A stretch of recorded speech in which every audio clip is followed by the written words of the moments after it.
Welcome back, everybody. Sorry about that. I just failed. Well, my internet failed. Wasn't really my fault, but unfortunately that has happened, and I'm going to try my best to figure out why that happens. But in the meantime, I'm back in action, and I'm gonna get this game underway. I swear if it happens again, I might go crazy. It's happened to me all day, and it's making me sick. If anyone, by the way, knows why my internet is having issues with a network gateway not being found, shout it out. Let me know, because gosh, I'm sick of it. But nonetheless, all that negativity is thrown out the window and get this game under wraps here. We see some pretty common bans as it stands already. We have the first ban went over to Babus, and they went with the Nature's Prophet, Chen, and the Invoker off the bat. And then on the other team, you see Lycanthrope and Darkseer, all super common bans in this day and age. All of them very strong pushers or mid heroes. Darkseer, of course, wonderful with the Ion Shell and the wall to keep the team down and whatnot. So hopefully, they just want to keep him out of the game. And Anti-Mage first picked. That actually throws me for a curveball very quickly. He's fallen off the scene, at least in the pro level, very often, but that tells you right away their strategy is a farm fest. That's exactly what they have in store. With a hero like Anti-Mage, you're not going for a quick push. You're not going for anything like that. You're going to focus on getting him pretty much all the farm of the game, and then in the mid-late game, just start stomping. Once you hopefully get a Battle Fury or a Vanguard or all your big Iron Manta style, just draining mana, dealing tons of damage, that kind of thing.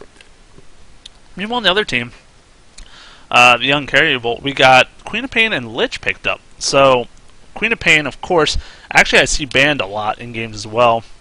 Just known for her mobility and huge burst damage in the team fights. Not going to do tons against Anti-Mage, but if they can lock him down, they'll be able to take him down still, which will be helpful in itself. And then, of course, the Lich, being able to control the lane, one of the best heroes in the game for that.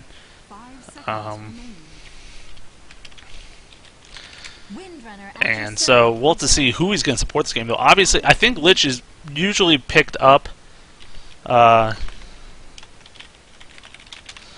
Generally, sorry, I'm trying to make sure the stream is even live at this point because I was having so many issues before. I want to ensure that. But yeah, he's usually picked up to support a really hard carry, kind of similar to something like an Anti-Mage. So maybe Faceless Void is who they're going to envision to get next. I'm not 100% on that, though. As well as, Windrunner picked up now for the Dire. So probably going to go in that long lane by herself to try to get farm and things like that. Gonna have to see about that. Not exactly sure.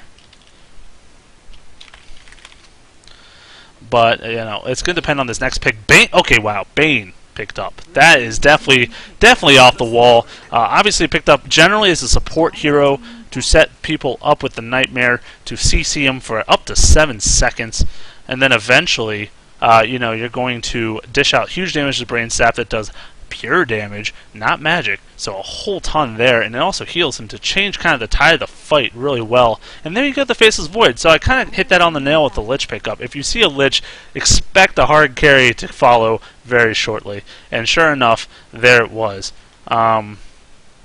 So we got some hard carries already on both teams. It's going to be definitely a farm fest, with Lich being really good at supporting that kind of strategy. But Bane also not bad support, not as effective I'd say as Lich, but still definitely can do the job well. So we're going to see who does it better in this game. And now we're in the banning stage. So we got the Night Stalker and the Shadow Shaman. And, I'm not exactly sure, who they're thinking each team's going to pick up. And there you go, you see the Brewmaster, Shadow Shaman. So they're not even, really using their bonus time at all. They really have a strong idea of who they want to run this game. And I'm not exactly sure what they're going to go next. Like I said, this hard carry. The middle lane, up to debate. I think the Queen of Pain is probably going to go middle for the Radiant. Lich and Faceless going to go in the bottom, so they still need maybe that top lane as well as another support or roamer or even possibly a jungler. Enchantress still in the mix, Enigma as well. Neither heroes are banned, so they have a choice for it. Thanks for the confirmation on their part. Have to see how this goes. So who are they going to run here? They're eating that bonus time now. They have this next pick, but I'm not sure who they plan on going at this point for their fourth hero. You know, they have a lot of different options for this. So Beastmaster, okay, Beastmaster's gonna be the one. That's gonna be in their throwaway lane, and I'm definitely gonna explain how that works out. Actually, really quick, Sand King. Wow, that was almost instant. They knew they wanted to run that in combination with the Lich and Faceless to really control that lane.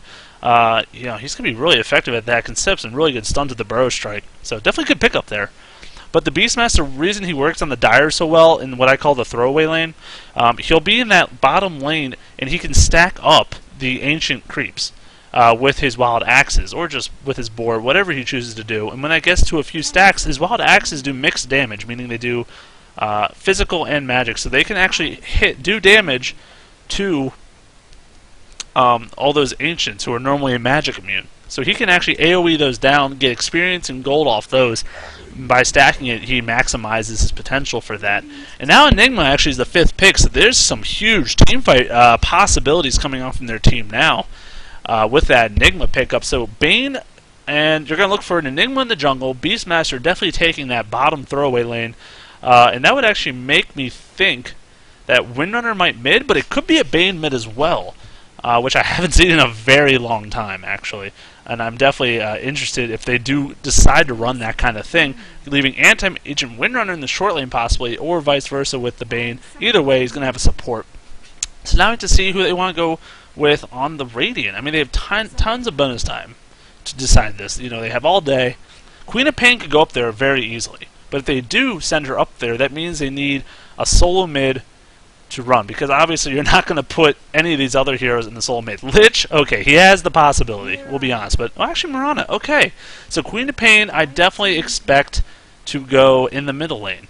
You know, she's going to have tons of rune control. Definitely no issue with that. Mirana's now going to take that long lane by herself against those 3, which is actually going to be unfortunate for her, though, because she's going to be up against Anti-Mage, a jungler. You know, she's going to have maybe a lot of issues to deal with, and I'm not sure how that's going to go over there.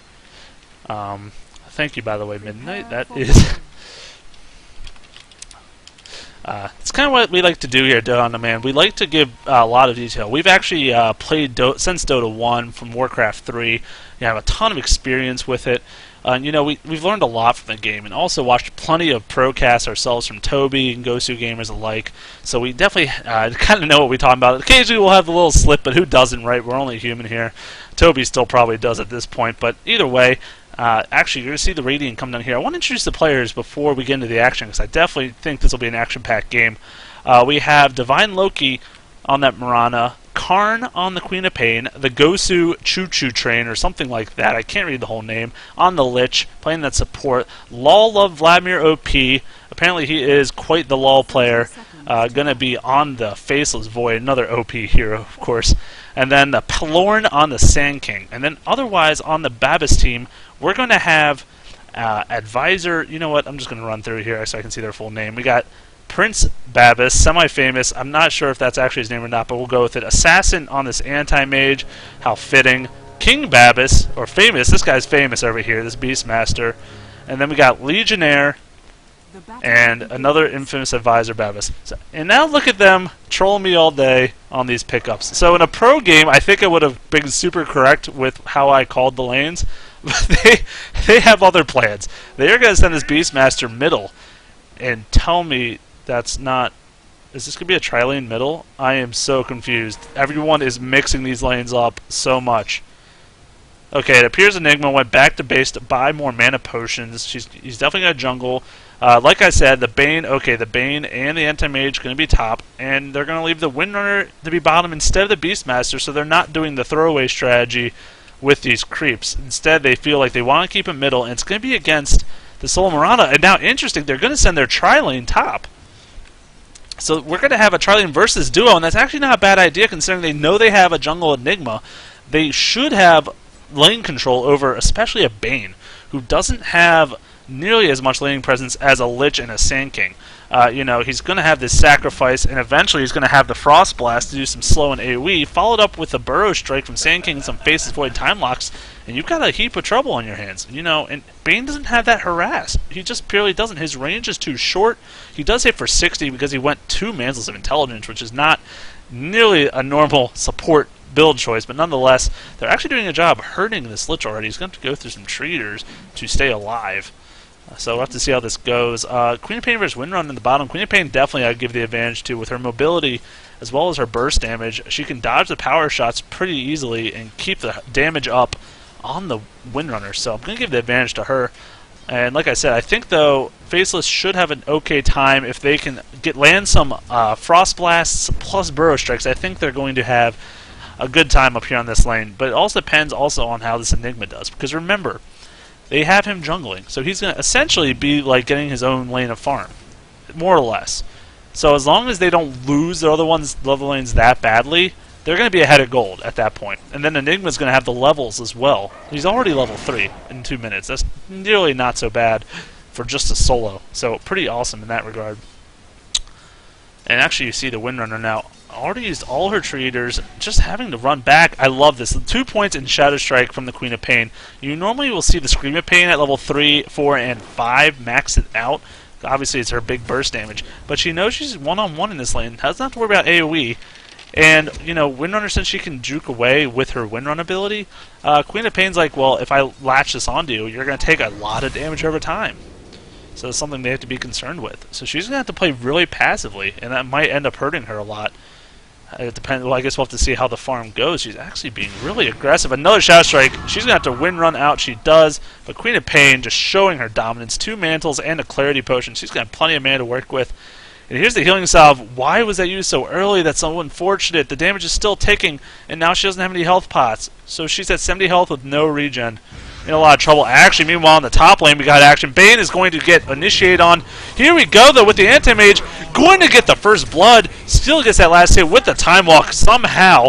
And now Anti-Mage is maybe looking to try to get out of here. He's going to blink in 2 seconds. He'll be just fine. Here we go with the Nightmare. Going to just keep Sand King in place. There is no mana left on this Radiant team. So a first blood for Anti-Mage. Wow, they definitely turned that around, especially because it's a 3 versus 2 lane. So now they're winning that lane, actually. Definitely throwing me off guard. Very interesting.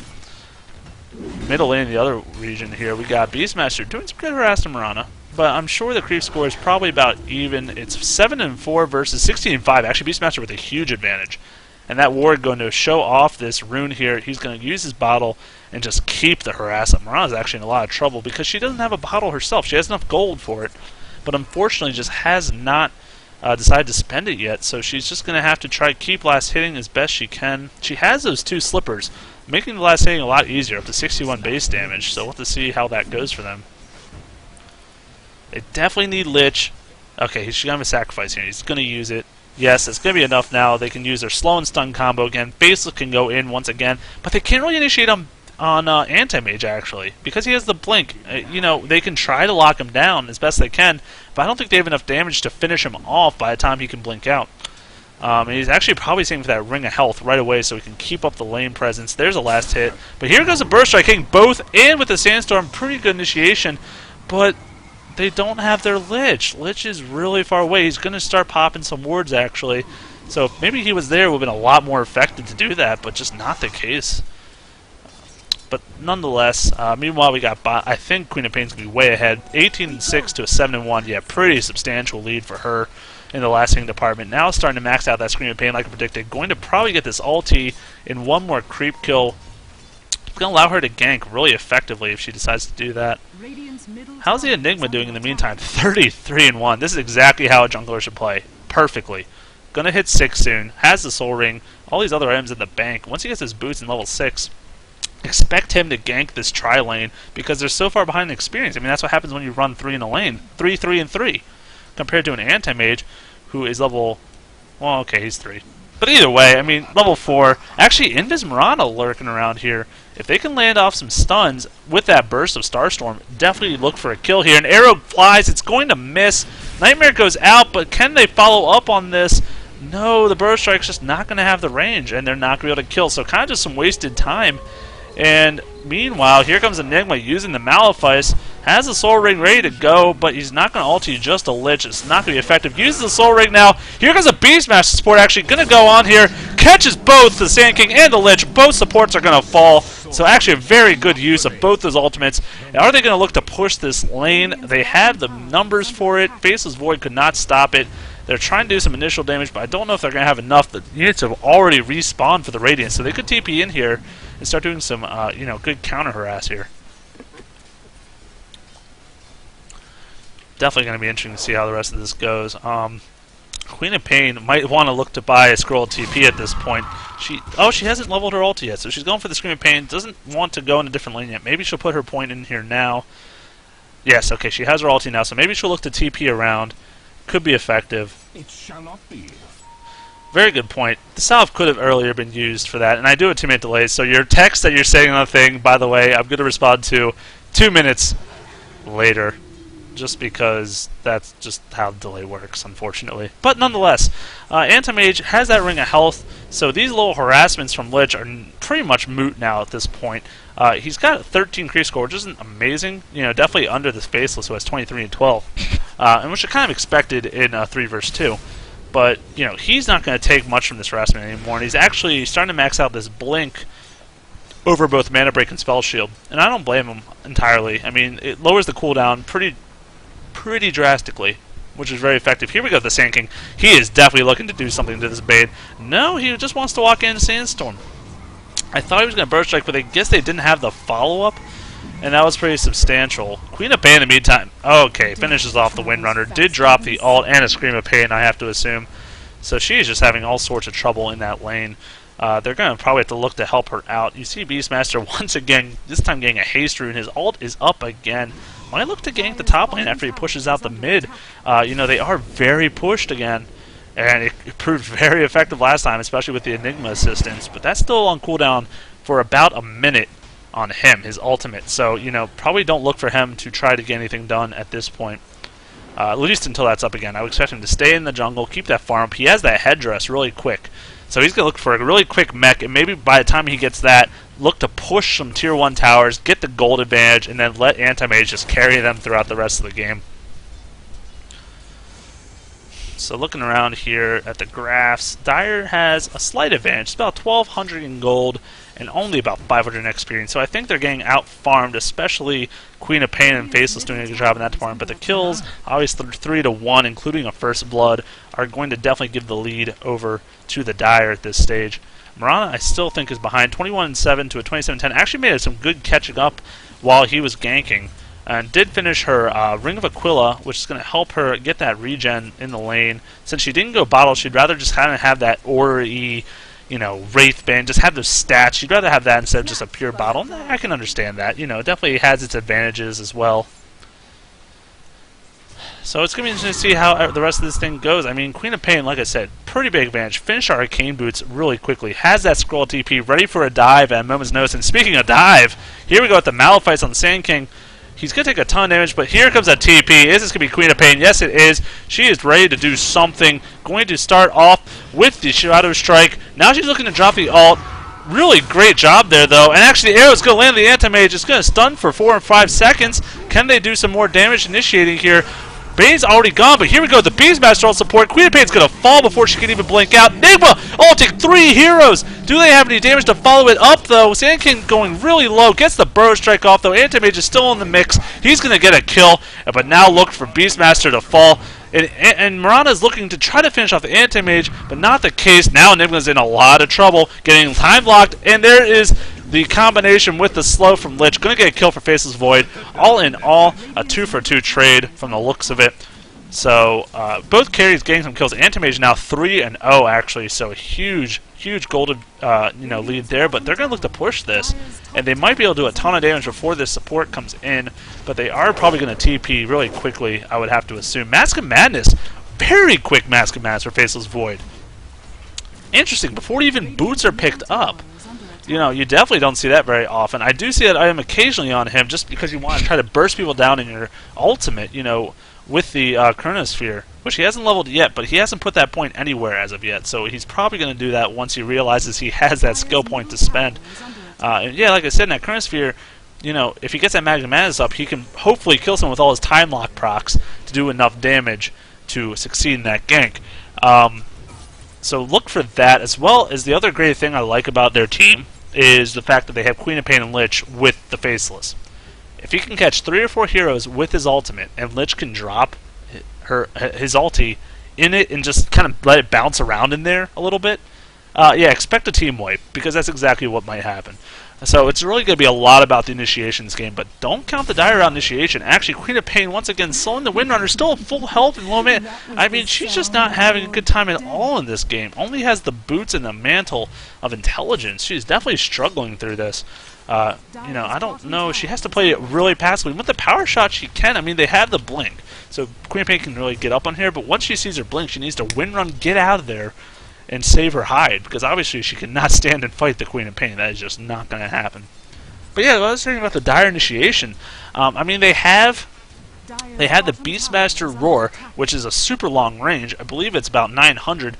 And then with the Aghaman Scepter, if he decides to go that, increases up to 1150. A huge range for a stun on a hero.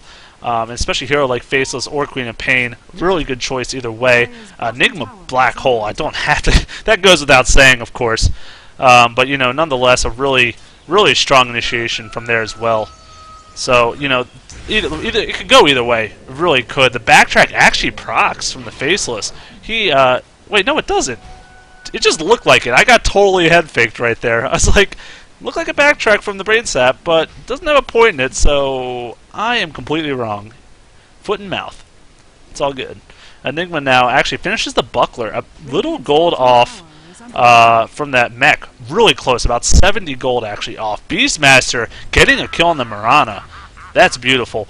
Using that ultimate with the wild axes and using that maxed out Call of the Wild. The Quillbore actually doing decent damage. And if he starts putting the points as Inner Beast, yes, giving some attack speed, or it's going to be wonderful. Actually, initiation here on the Bane gets just bursted down. Faceless Void is not done with this yet. Has his Current Sphere. Going to whiff completely. Queen of Pain blinks into it. How unfortunate now. The Black Hole comes up afterwards, hitting both the Queen of Pain and the Faceless Void. Anti-Mage all going to go off. Going to kill the Queen of Pain. Finish off the Faceless Void. Double kill for him. Beastmaster's picking, get me out of here alive. And now the Sand King's in a lot of trouble. Triple kill for the Anti-Mage. That is exactly how they did not want that fight to go. 4 heroes down for the Radiant in exchange for none on the Dire. Oh, this all started with the just Chronosphere whiffing the Enigma completely. Queen of Pain blinking into it. And then the Enigma just has the perfect opportunity to Black Hole both of those really mobile, hard-to-kill heroes, and that just leaves it for death. I mean, it's so unfortunate on their part. They cannot afford to make too many more mistakes like that.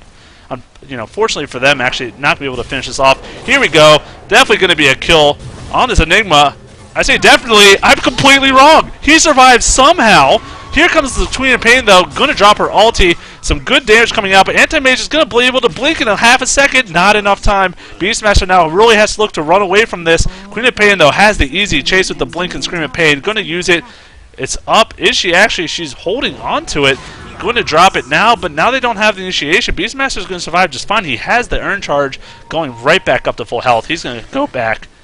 It's going to be wonderful. Actually, now come back here. Bane just charging in with the haste rune, taking way too much damage. Going to have to be careful about this. Sand King going to use the Sandstorm, try his best to survive, and they don't have the mana to reveal him out. So yes, he's going to get out just fine. Ping's going to bottom. Maybe they're afraid that's going to get pushed by the creeps. This top lane has been tons of action. Absolute tons. Windrunner actually getting a little vengeance of herself. Does get the kill on the Sand King with the Phase Boots, proccing that off. All of them still really low. They need some Arcane Boots on this team. One set would do the trick. I'm not sure who's going to get it, though. They have a lot of soul Rings, so not necessarily going to be picked up by anyone. Now we're going to see if there's a defense. Face is porting out right before the team fight starts. I don't think that was a great Tricels. Current Sphere is up, has the Mask of Madness, and now he's just going to farm while the rest of his team tries to defend this, but they're going to have a lot of issues. Yes, the tower falls. Really, definitely a controversial choice to farm that lane. They had all their support in, and they just didn't have the initiation. Faceless Void truly is like their initiation in this point. They don't have a lot of different options. Queen of Pain can blink in, sure. Mirana can ulti, but, you know, they didn't have that setup, and, you know, like I said, I feel like they need that synergy from both the Current Sphere and the Lich ult to really do a ton of massive damage in these fights, and they just didn't have that for that, and of course they lost the Tier 1 for it. And they've also lost the bottom Tier 1, by the way, so this gold graph now down to 5,000 gold for the Dire and a 5,000 experience. I mean, that's very important. Actually, Lich now getting caught out just alone by the Enigma, able to solo him so easily with his greater Eidolons. It just shows how much damage they can do. And actually now Anti-Mage is looking to try to follow these heroes down, chase them down. He isn't afraid of anything, going for a quick Battle Fury. You know, the Ring of Health plus the Claymore, obviously, you know, I think anyone in the right mind would know what that's going to lead to. And why wouldn't he at this point? He's not taking too much damage, has the Blink for a safety net, and actually maxing the Spell Shield now. Going to get up to 50% magic protection, and against this Radiant team, who is almost purely magic damage, at least at this stage in the game, definitely makes a ton of sense. Definitely makes a ton of sense here. So now they're going to all shift over to mid. We're going to have to see what they decide to do with this. You know, we had the Windrunner just kind of farming up the lane, it's been behind all game, but she's starting to finally make a comeback for herself. Anti-Mage blinking around all day. Here comes a little bit of a push. Let's see if they can make it happen. I see the Radiant, though, trying to line something up. Queen of Pain has a level 2 ult. Is she going to find a good opportunity for it is the question. Sinking uses the ultimate. It gets interrupted right away. How unfortunate. Mirana now getting Beastmaster roared. Gets it down, but here comes the ultimate. Will Windrunner survive? Lich bouncing around with the ultimate. Going to do a ton of damage, but not enough. And now Queen of Pain's in a lot of trouble herself. Anti-Mage trying to finish her off. Getting slowed by the Quill Beast. Really good job there. Just a couple more hits. Yes, he's going to get the kill. And now they're going to try to chase down his Lich. Lich does not have enough mana. Does have the sacrifice, though, but no, she's going to follow down. Anti-Mage using the ult. Enigma getting a killing spree off of that. And that Tier 1 tower falls as well. This is just going way too far in the advantage of the Dire. And look at Faceless. Going to try to do as much as he can. Possum as Maz. Can he kill Anti-Mage before this runs out? It's going to be so close. No, he is not. The Urn Charge comes off on the Anti-Mage, and now he's in a little bit of trouble. Quillbore slowing him down. There's the wild action to ensure that things are slowed down. Can they finish him off? One backtrack. Not enough. Mirana comes in now, but now she's got to fall back. He has the Soul Ring. He's looking possibly to ulti. No, he's going to Malphite instead, but they don't have enough mana. Beastmaster has no mana regen, so they're looking just to come in. This is going way too far. Yes, one kill down now, Beastmaster. Enigma just has to try to retreat. Has the mech going to use it, and he will get out just fine. Whew! Too far of a dive there. Beastmaster sitting on a pile of gold. Okay, decides to spend it. He straight buys a pipe against a Lich and a Sand King. What a perfect build. This Babus team really looking strong in game 1 of 3, by the way. So stick around for all 3, possibly. But if they play like they are playing now, I am, worried for this team Uncarryable. Because as much as I like their lineup, they're just not executing the way that the Dire is. And it's definitely going to, leave them in trouble here. Pardon me for... I need to wet the whistle after a couple of those fights. Whew. Alright, I'm back in action here. So, let's see what we got. Okay, there's the Arcane Boots from Bane. This is exactly going to fuel their push. They have a mech, they have Arcane Boots, and now they even have a pipe. In addition to a ton of damage, oh no, Queen of Pain actually in a little bit of trouble. Beastmaster just using the roar. They don't want her to blink out at all, and she is going to fall. Once again, guess who? Anti-Mage gets another kill. He is just storming up here. Got the Battle Fury already. 19.5 minutes in the game. Oh, that's so scary. And he's going to go for, I would think, a Manta as a next item. Keep the push up. Obviously, they're looking to push at this point with both a mech and a pipe on their team. Ooh, actually, Lich gets a kill on the Bane. Well, it wasn't just Lich. You can see 3 different heroes here. Maybe a good arrow initiation. You see it's on cooldown, so possibly that's what happened there, but I'm not 100%. Either way, it's just the support Bane. He already bought the Arcane Boots, so not the end of the world. Beastmaster kind of scouting up by himself. Gonna get stunned here and sandstormed. No way really to reveal him off. So kind of interesting there. Anti-Mage, in the meantime, I'll just farm on game. And here you go. He's got the Blade of Alacrity, thinking he's going to go for that Yasha to turn into the Manta style. So I'm pretty sure that's still on par there. We'll have to see how they decide to do it. Here, the Battle Fairy just farming away on the Ancient Black Dragon here, just fueling that gold. Just fueling that gold. I mean, what's this gold per minute here? That is the wrong tab for the gold per minute. I have completely forgot the binding. Noob moment of the day, guys. That's okay. Everyone's got to have one. I bet it's high. How about that? I bet it's super high. I mean, he's got 57 creep score, so actually it's pretty low, but the 9 kills. I mean, that's just where he's gotten all his gold from at this point. Not a lot of creep score, but tons of farm just from heroes. Hero farming, probably more effective than creep farming, believe it or not. Sitting on double damage rune as well. So maybe they're looking to start up a fight here, but they don't have the Windrunners, so it's not going to be a complete team fight. Actually missing Pink as well. Here we go with the Anti-Mage. Just wanted to get 3 more hits in. If he did, that actually would have been a kill, no doubt. We're going to have to see where they go with this. Anti-Mage now just pushing that double damage rune. He's still got a little bit of duration. Look how fast it's falling, by the way. This is unreal. This is just 21 minutes a game, tier 2 down. There is still 1 tier 1 up for the other team. Initiation now coming on the Faceless. 2 ults used. They do not want a Chronosphere to mess with. Here we go with the Blink Enigma trying to initiate. Didn't use the Black Hole yet, though. No good opportunity. Priestess of the Moon using a beautiful ultimate to save her teammates from any further damage. So 25 seconds is all they have to wait for a Faceless Void ult to come in here. So they're going to fall back because they understand they don't have enough time to push in this tower. You know, as much as they'd love to. And this is actually part of the problem with Lich. Super popular hero back in the day. But they've actually discovered recently that, you know, especially in the kind of meta that's going on in the pro scene at least, with the pushing on a constant basis, Sacrifice is obviously helping the other team more or less push your base in. Because you're denying one of your own creeps, usually at full health even. So you're like, hey, come on in, take our tower. We're not going to do anything about it. We can't do anything about it. And, you know, it doesn't even have a point in Ice Armor yet, which is so important for the move and attack speed slow. If Anti-Mage starts attacking someone with Ice Armor, he's going to be a lot less effective than he is right now. But since there's nothing to slow him down, he's actually finished the Asha, by the way. Just keeps up the pressure. Another tier 2 down fall. They can't defend it. They'd love to, but they just don't have the coordination, like I said. And it's just really showing here. But they have so much AoE presence, which is why it's making this so unfortunate to watch. Because if they got a great Chronosphere initiation, followed up by that Lich and Queen of Pain ult, which I've just harped on time and time again, even Sand King ult. I mean, sure, he'd get frozen if he blinked in there with the ult going, but the pulses would still go off, and it would still do a ton of damage.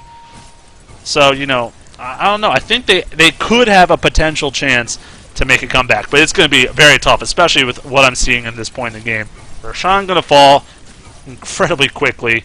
Anti-Mage is going to pick up the Aegis, just keeping the advantage going. That's going to put they're over almost 12,000 gold at this point. Oof. Scary steep slope to come back on. About 12,000 experience as well. Pretty much dead even, both experience and gold. So doing a really good job there. He's about 400 gold off of his ultimate orb, going to lead into that Manta style. So we're going to see how this goes. So after that quick pipe, now I'm curious what he's going to do. He could actually just go Boots of Travel just to really keep the laning, or the pressure on all the lanes, because he can push lanes so quickly with Wild Axes. Does a 360 damage if he hits the lane with both axes. Proves to be very effective overall. You know, of course, the Inner Beast, keeping up the attack speed aura for the team. Just a really well-built team overall. I'm very impressed by this. The Bane kind of makes some sense with the CC, with both the Nightmare and the Ultimate, going to lock down heroes that they really need to lock down for these fights. So I'll have to see how this goes. Here we go. It's going to happen here. We're going to see actually a Mirana ult. Aggressive Mirana ult. They're obviously going to open up on this Bane. They don't have a lot of other options here. The arrow flies and misses. How are they going to open up here? Everything in their Under the Sun used on that poor Bane. Enigma now going to get caught, going to blink away. So they left Bane to die, and what can they do about it? That's just not a whole lot. So here we go. Now they're going to just go for a tier 2. They don't need the Bane. Pretty unnecessary hero. I mean, he's useful, don't get me wrong. But they've already know the Mirana ult's down, so don't worry about that kind of initiation. Here we go with the Chronosphere. He's got to use it. No, he still doesn't get that off in time. And the tower's about to go in deny range. Now it is. Here comes the deny. Tell me that Catapult doesn't get it. Whew! Almost. It's hard to outlast a Catapult sometimes. I've been in those shoes before. Enigma now actually going with the Vladimir's Offering. Another great pickup. I mean, these guys really know what they're doing. They can tell you they've been playing together and know exactly what kind of builds they want to go. The reason I love it so much, the Beastmaster Anti-Mage, but especially the Anti-Mage, who has that orb effect from the mana break, now can get lifesteal as well. And it's going to prove just to be really effective to try to survive in these team fights. So as well as a damage aura for just the team in general. Stack that on with the Inner Beast just coming out from the Beastmaster. Just aura after aura after aura after aura. There we go. Check the graphics. I don't actually know what graphics you guys are talking about. So you'll have to explain that 2 minutes from when I'm saying this. And maybe by then, if the game hasn't ended or something, I will do that. Yeah. So we're going to look around here. See what kind of items are being picked up at this point. Windrunner actually going for the Void Stones. Looking for a Sheep Stick, I would have to imagine. Beastmaster actually gets a Hyperstone, actually. So he's going to go for Assault Carriers, just stacking. Keep the auras up. Why not? Attack speed, minus armor, plus armor. Yeah, let's just do that. Let's just do that. Anti-Mage Net finishes the Mantis style with 750 gold. Who knows what he's plotting on going next. It could be pretty much anything. Typical thing you'll see on him. You know, he's got a lot of different options, but a Butterfly for sure is a great pickup, especially against a Faceless with a Mask of Madness. But you know, he could also just go MKB or BKB even. Either way. But all good options either way. Faceless Void still trying to work on his Battle Fury 27 minutes in. I mean, this kind of is part of the problem with, you know, the Faceless Void getting a Mask of Madness first. He didn't have enough damage to kill people in the Chronosphere. Now he's paying for it because he doesn't have the damage with the Mask of Madness to finish people off. He's just dying. And when you pop that, you actually take 30% extra damage, which people kind of forget when they have that. A ton of extra damage, especially against some high nukes coming from this other team. I mean, you really have to be concerned when you're dropping that. Here comes the arrow, going to miss. Crazy, we're going to hit 3 heroes. This is actually the initiation he wanted. The Lich, Queen of Pain, all 3 ults going off. No, the Shackle Shot stops the Sand King one. The Lich one's still bouncing around, but the pipe was used. The Black Coal only going to hit Queen of Pain, but that's going to work nonetheless. Sand King now going to fall. Miranda's up. How are they going to continue this push? Here we go. The Blink actually going to come out from the Enigma, trying to finish off the Miranda. And yes, the last Malphite tick is going to happen. Bane, the only one to die for the Dire. GG being called by the Uncarryables. Going to go to Game 2. Well played by this team. Team Babus. Oh, man. Well played. I love their lineup and how just the items they purchased, the way they supported each other. Beastmaster coming in top to help those ganks out, just all around. And then that one unfortunate team fight right around this tower really proved overall to be just ineffective, and it kind of fell after that. So, experiencing gold. Yeah. Well, now I look at it, it's really too far. So what's gonna happen? Who knows? Base falls. GG. Game 1 goes to Babus. Best of 3 though, so hold on to your seats because we're going to Game 2 shortly hereafter. Oh boy, good game indeed.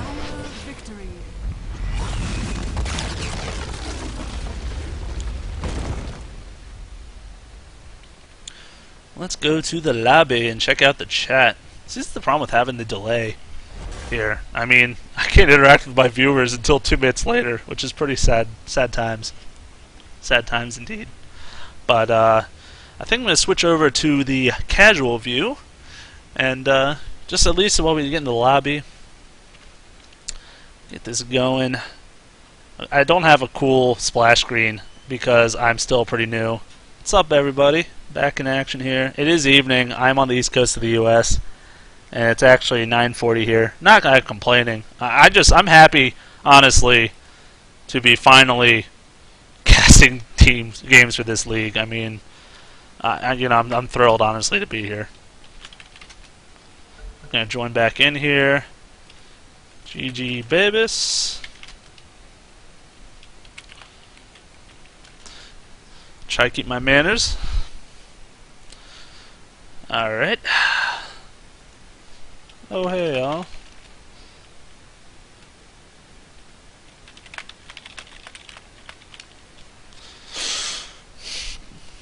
Pumped for Game 2, indeed.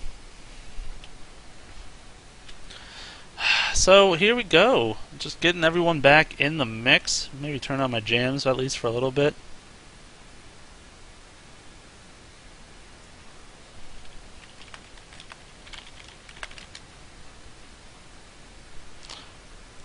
Alright. Like I said, I'm just glad to have these opportunities. I don't get these opportunities very often, and I do really enjoy, casting, as you can probably tell.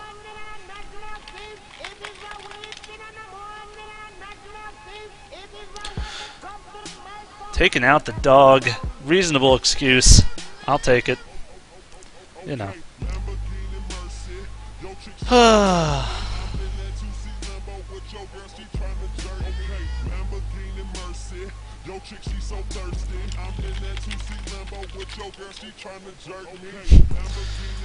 How do you get those little icons in the chat, by the way?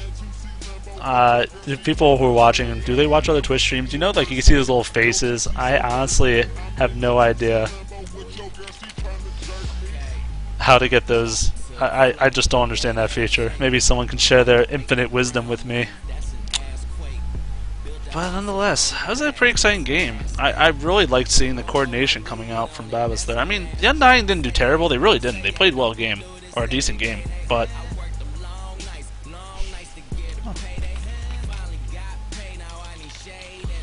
I really appreciate the feedback, guys. I really do.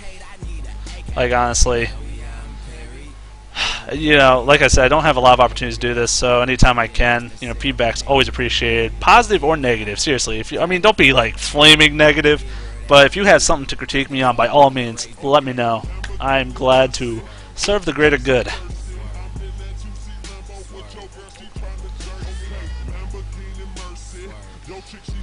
Oh man, wonder how this one's gonna go. I wonder what strategies are gonna be defined now and who's gonna get banned. That's also a cool thing I think about best of threes compared to like just like a one game kind of deal. Best of threes, you know what happened the first game. You know what they ran was really successful, and kind of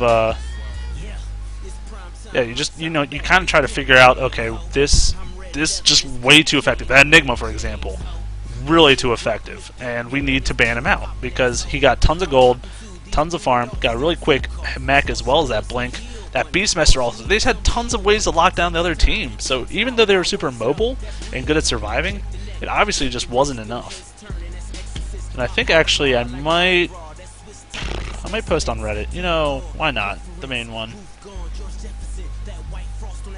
Let's see how this goes. Usually I get shut down. Oh, actually, Bader here submitted this live. Have to see how this goes. Actually, it was already posted, so I'm not going to do that. I'm going to allow it all to go through. Yes, best of 3, in case people aren't aware. Allow them to do as such. Actually, I'm going to upvote this. People upvote it if you're in the Reddit. B4T3R, I think that's Bader in Leet. I'm J4YJ. Oof, really witty, right? But he did post, and we got to get our name out there, man. This is our league, and we got to take full control of it, man. And I want these games to keep happening.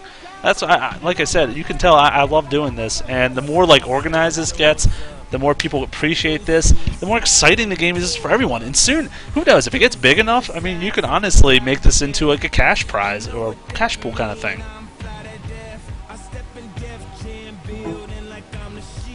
So let's see how this runs. Oh, my phone is going crazy over here. Galaxy Nexus, no thank you. Okay. Waiting for this game to start up.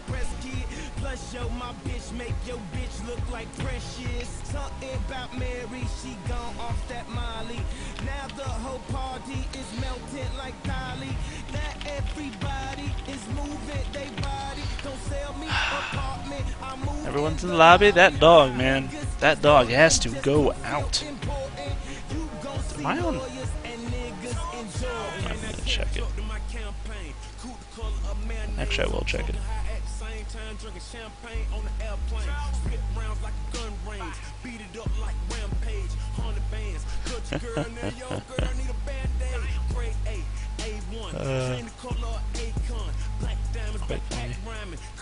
Sorry, y'all. I'm trying to be more interactive. I really am. But until the game starts, not much I can do. Okay, it says everyone ready. On and please see the Uncarryables are indeed. Now we're waiting for this Babus. Finish that dog off. You know, just let him do his thing. But then please, let's get this going. You know, ready for it already. Very ready for it. And by the way, for those watching on Twitch, please feel free to follow me. You know, besides this Reddit league, I try to cast other opportunities as well. You know, I do follow a Dota team. That is our sponsor. And wow, this keeps coming up. And we have a team there, and I do like to do their scrims as well. I'm looking to do future tournaments, so if you got any hookups, let me know, man. And actually, if you think this is good, wait until you see it with the co-caster. Me and BDLM, we make some magic on camera. We do. We really do. Watch our other... I have my videos up there. Okay, I'm going to have to unplug this stupid phone. I am... You are dead to me for right now, Mr. Phone.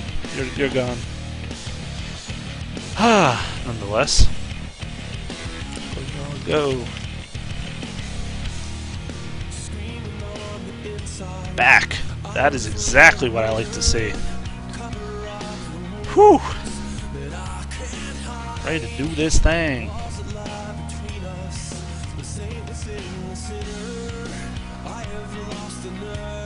Starting it up. Gonna cut over to scene 1. Let's go back to the action. Turn down the music. Turn off is what I meant to say. And get this game going. Who's ready for this game? Who's excited? I have to admit, when it's a best of 3, I always root for the underdog. I root for the team that's lost the first game because I like to see all 3 games. I always, the more action, the better for me. You know, especially because I didn't get to cast any of the tournament games yet today, which made me really sad, Panda. So. Speaking of pandas, Brewmaster, who's not quite one anymore, but does get banned out first by the Uncarryable, and you see a quick profit ban by Babus here. So here we go, just some typical bans. Anti-mage, there we go. This is what I was talking about. Heroes they're not really looking perhaps to go against, and they didn't like him. They had a lot of magic damage, and obviously. Number 1 hero to go against magic damage, right there. 50% reduction just from a passive skill. So, you know, obviously a good pickup here, or a good ban. Lycanthrope, another ban coming out. Don't want to mess with them. Very common. You know, are we going to see this Darkseer banned again? One of the most popular one I have seen in a very long time. Players just do not, I guess, know how to face one. They don't know what to do with that Ion Shell. You know, so we'll have to see how they decide to go with this. Still in the favor of the Uncarryable here for their ban, their 3rd and final for this round. And Enigma. So 2 of those 3 bans definitely kind of almost hand-picked against Team Babus over here. You know, it's just seeing it worked way too well for them. And they're going to have to go with a different strategy. Darkseer, okay, first pick right after the Invoker. So now they're going to have that on their side, and let's see how they decide to go with it. You know, because obviously if he's banned this much, there has to be a reason, right? Like, there can't just be a hero banned for nothing. So, hopefully, we get to see some cool Darkseer stuff come out. And a quick Leshrac as well as Shadow Demon picked up. Leshrac, definitely... Actually, I'm really interested. Was he banned last game? I wonder. Because he is normally picked in every game, if not banned. So, the fact that I'm just seeing him now, and I don't think he was banned or picked last game, really kind of confuses me. Obviously, a super common pickup, though, due to his Diabolic Edict. Of course, one of the strongest pushing moves in the game. If you can just focus a tower, and that is the only target within an area, it is going to do immense damage. So, you know, definitely a good pickup. Shadow Demon as well. Very good support. Soul Catcher increasing damage taken by 50% on a hero. So if they go another hard carry, just pop that right on him. He's going to take tons of damage and fall very quickly. Tidehunter now, the pick against them, so they're looking maybe for more of a team fight kind of situation. I mean, they had a good team fight team last time, but they just weren't able to get it off in succession. So Tidehunter, one of those ultimates with Ravage, able to just easily hit a lot of people. I mean, it's a huge, enormous radius, over 1,000, I believe it is. So definitely good pickup all around as a support. Chen also picked. So Chen's going to obviously be singing that jungle, probably in their own jungle on the Dire. That would make me believe that it's going to be Darkseer already on the long lane, probably going to try to get some of that farm up just with Ion Shell. He can do it so safely. He can just sit back, throw an Ion Shell on one of his own creeps, and it's going to do a ton of damage when it meets the other creep line.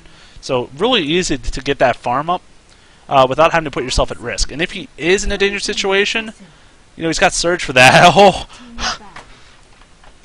I love you guys, Babus. I love you, Babus. I do.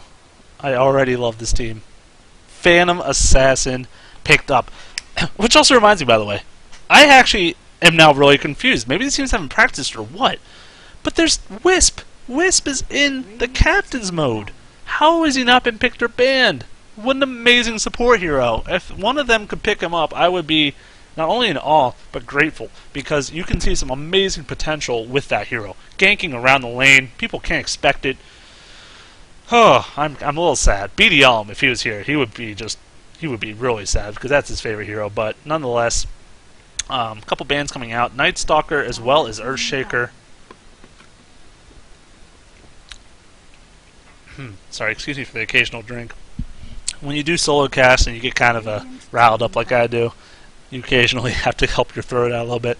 Phantom Assassin, though, I don't know. It's curious. It's going to be interesting to see how he fares in this game.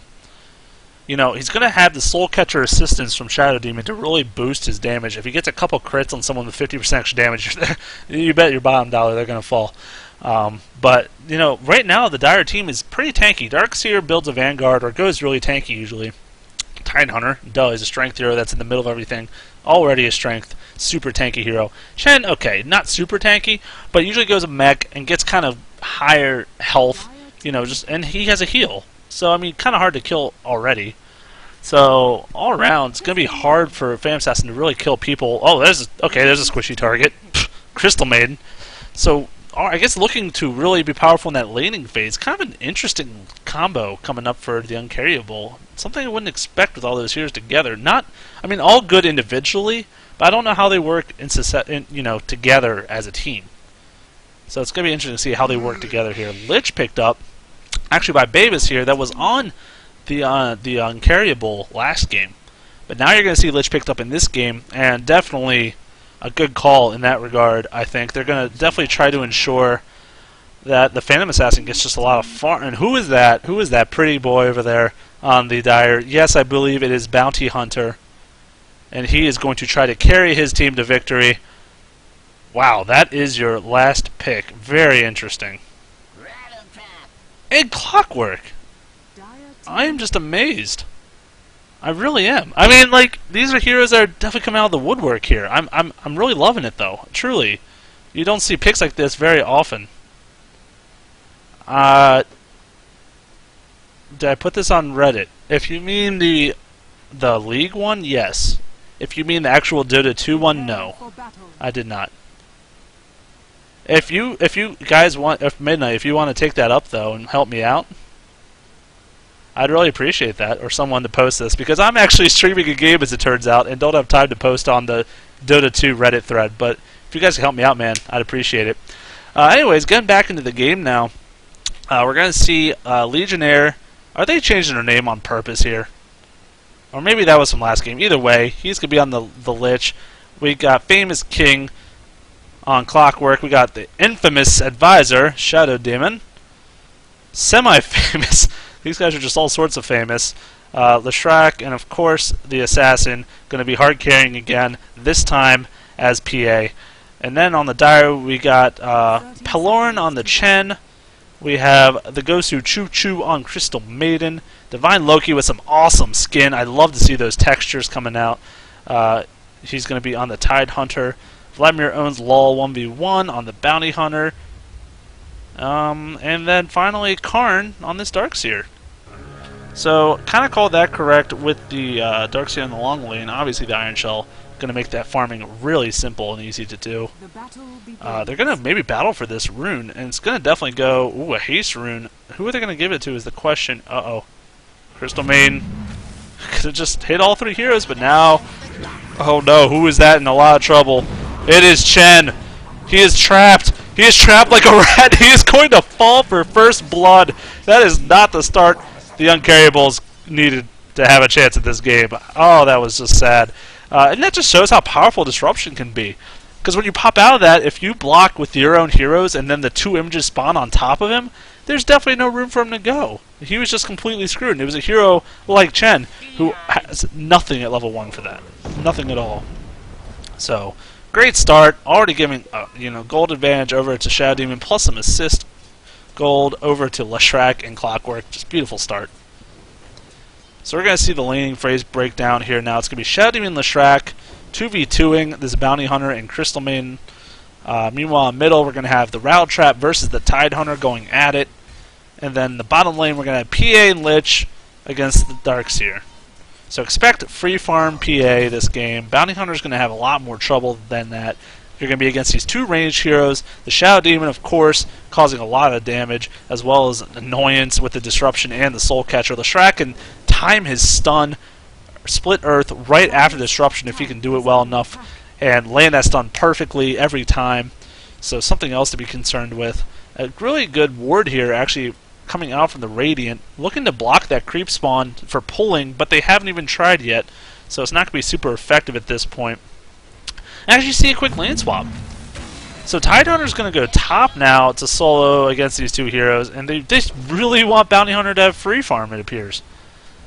Because they were concerned that he was going to have too much trouble, which he would. He would definitely have a lot of issues in that top lane, and now he's going to definitely have no troubles of it in this mid lane. They're looking to keep going on Clockwork, but they're not going to be able to kill him. So, you know, he's going to use his healing salve, but he's out of mana, not going to be able to follow up with this too much. So it's going to stop right there. Leshrac eating away at some trees, making sure he has access to these creeps to try to kill these. Chen has to now be really careful. If this Split Earth lands, oh no, good stuff. Okay, really good micro there, stunning him. And what is an Invis Rune bottled up and now used on Clockwork? He is getting just hunted down, but he's going to be able to make it out just fine as long as he does not stutter. He cannot stutter. He has to keep going, and maybe he'll have a chance of surviving this. Tidehunter, in the meantime, might be in a little bit of danger himself. Yes, he needs to cut back up before anything else really happens to him at this point.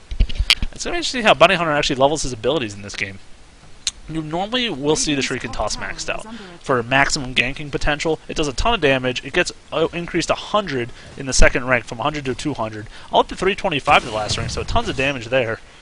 But some actually prefer to go Janata just to lower the cooldown and increase that crit bonus damage right off the bat. So we could go either way, but I do believe that Shuriken Toss will probably happen at this game.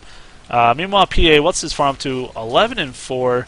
Not bad. Darkseer is only at 3 himself. Trying his best, but since he's so low level, only 3, the Ion Shell's not doing enough to get those last hits for him, so he's just trying to stay just in experience range and get as much farm as possible. But overall, it's a pretty slow game to start out here. Crystal Main do as much rest as possible, actually going for the Arcane Aura at level 2. Most recently, Crystal Mains have actually been going for the Frostbite and Crystal Nova, just back and forth, instead of the Aura, to really maximize their gank potential. But in this case, they want that mana regen for the whole team, and actually I can understand that completely. All these heroes benefit so much from that mana regen, just very mana-intensive heroes all around. So definitely a smart choice there. And look at here, Janata maxed out, so that appears the ability is going to go here. Is just Janata level 2. Oh, initiation here on the Tidehunter. Going to try to survive. Actually uses the healing salve just in the nick of time, and going to survive because of it. So really, really good job popping up that healing salve just in time. But now he's going to sit back here in base, and he's using Tangos to try to get a little bit of regen back, and hoping that there's a healing salve. Crystal Main might be just the courier to deliver it, the human courier coming out here. Are they going to catch out their Shadow Demon now? The Warlord's there. He has the net. He hasn't thrown it yet, though, and he might fall before he even throws the net. Okay, the net goes down, but now they can't follow up. Unfortunate, giving that 61 gold also to the Leshrac. That was pretty much just handed to him on a plate. Pretty unfortunate there. But either way, Clockwork still farming up this mid lane. Like I said, he got that quick bottle and trying to get level 6 now, maxing out the Rocket Flare, of course, not putting a single point in power cogs, not interested in that baloney. Now looking to come up. Oh, he's going to pop the Battery Assault to as much damage as he can with the Rocket Flare. Here we go with the Janata proc, though. The bottle charges are going to happen. Chen needs to really try to run, and he's going to for now. He could be in trouble still. Can he get out of there in time? Leshrac does have boots, but he is going to survive just in time. Really good job at Crystal Main to finish off that kill. Disruption now used on the Bounty Hunter, going to take a whole ton of damage, but he's not going to die, actually. Here comes the Ion Shell Darkseer, do as much as he can to Leshrac, and it's going to be enough. Crystal Main double kill. That is kind of unfortunate, actually, that it went to her. But either way, you know, good job. All of them somehow surviving with low health and getting 2 kills down there, or up there, or 3 kills, excuse me. I think all 3 heroes died. So wonderful job there. The Rocket Flare trying to pick off this Bounty Hunter, but it was spotted out and not able to kill him.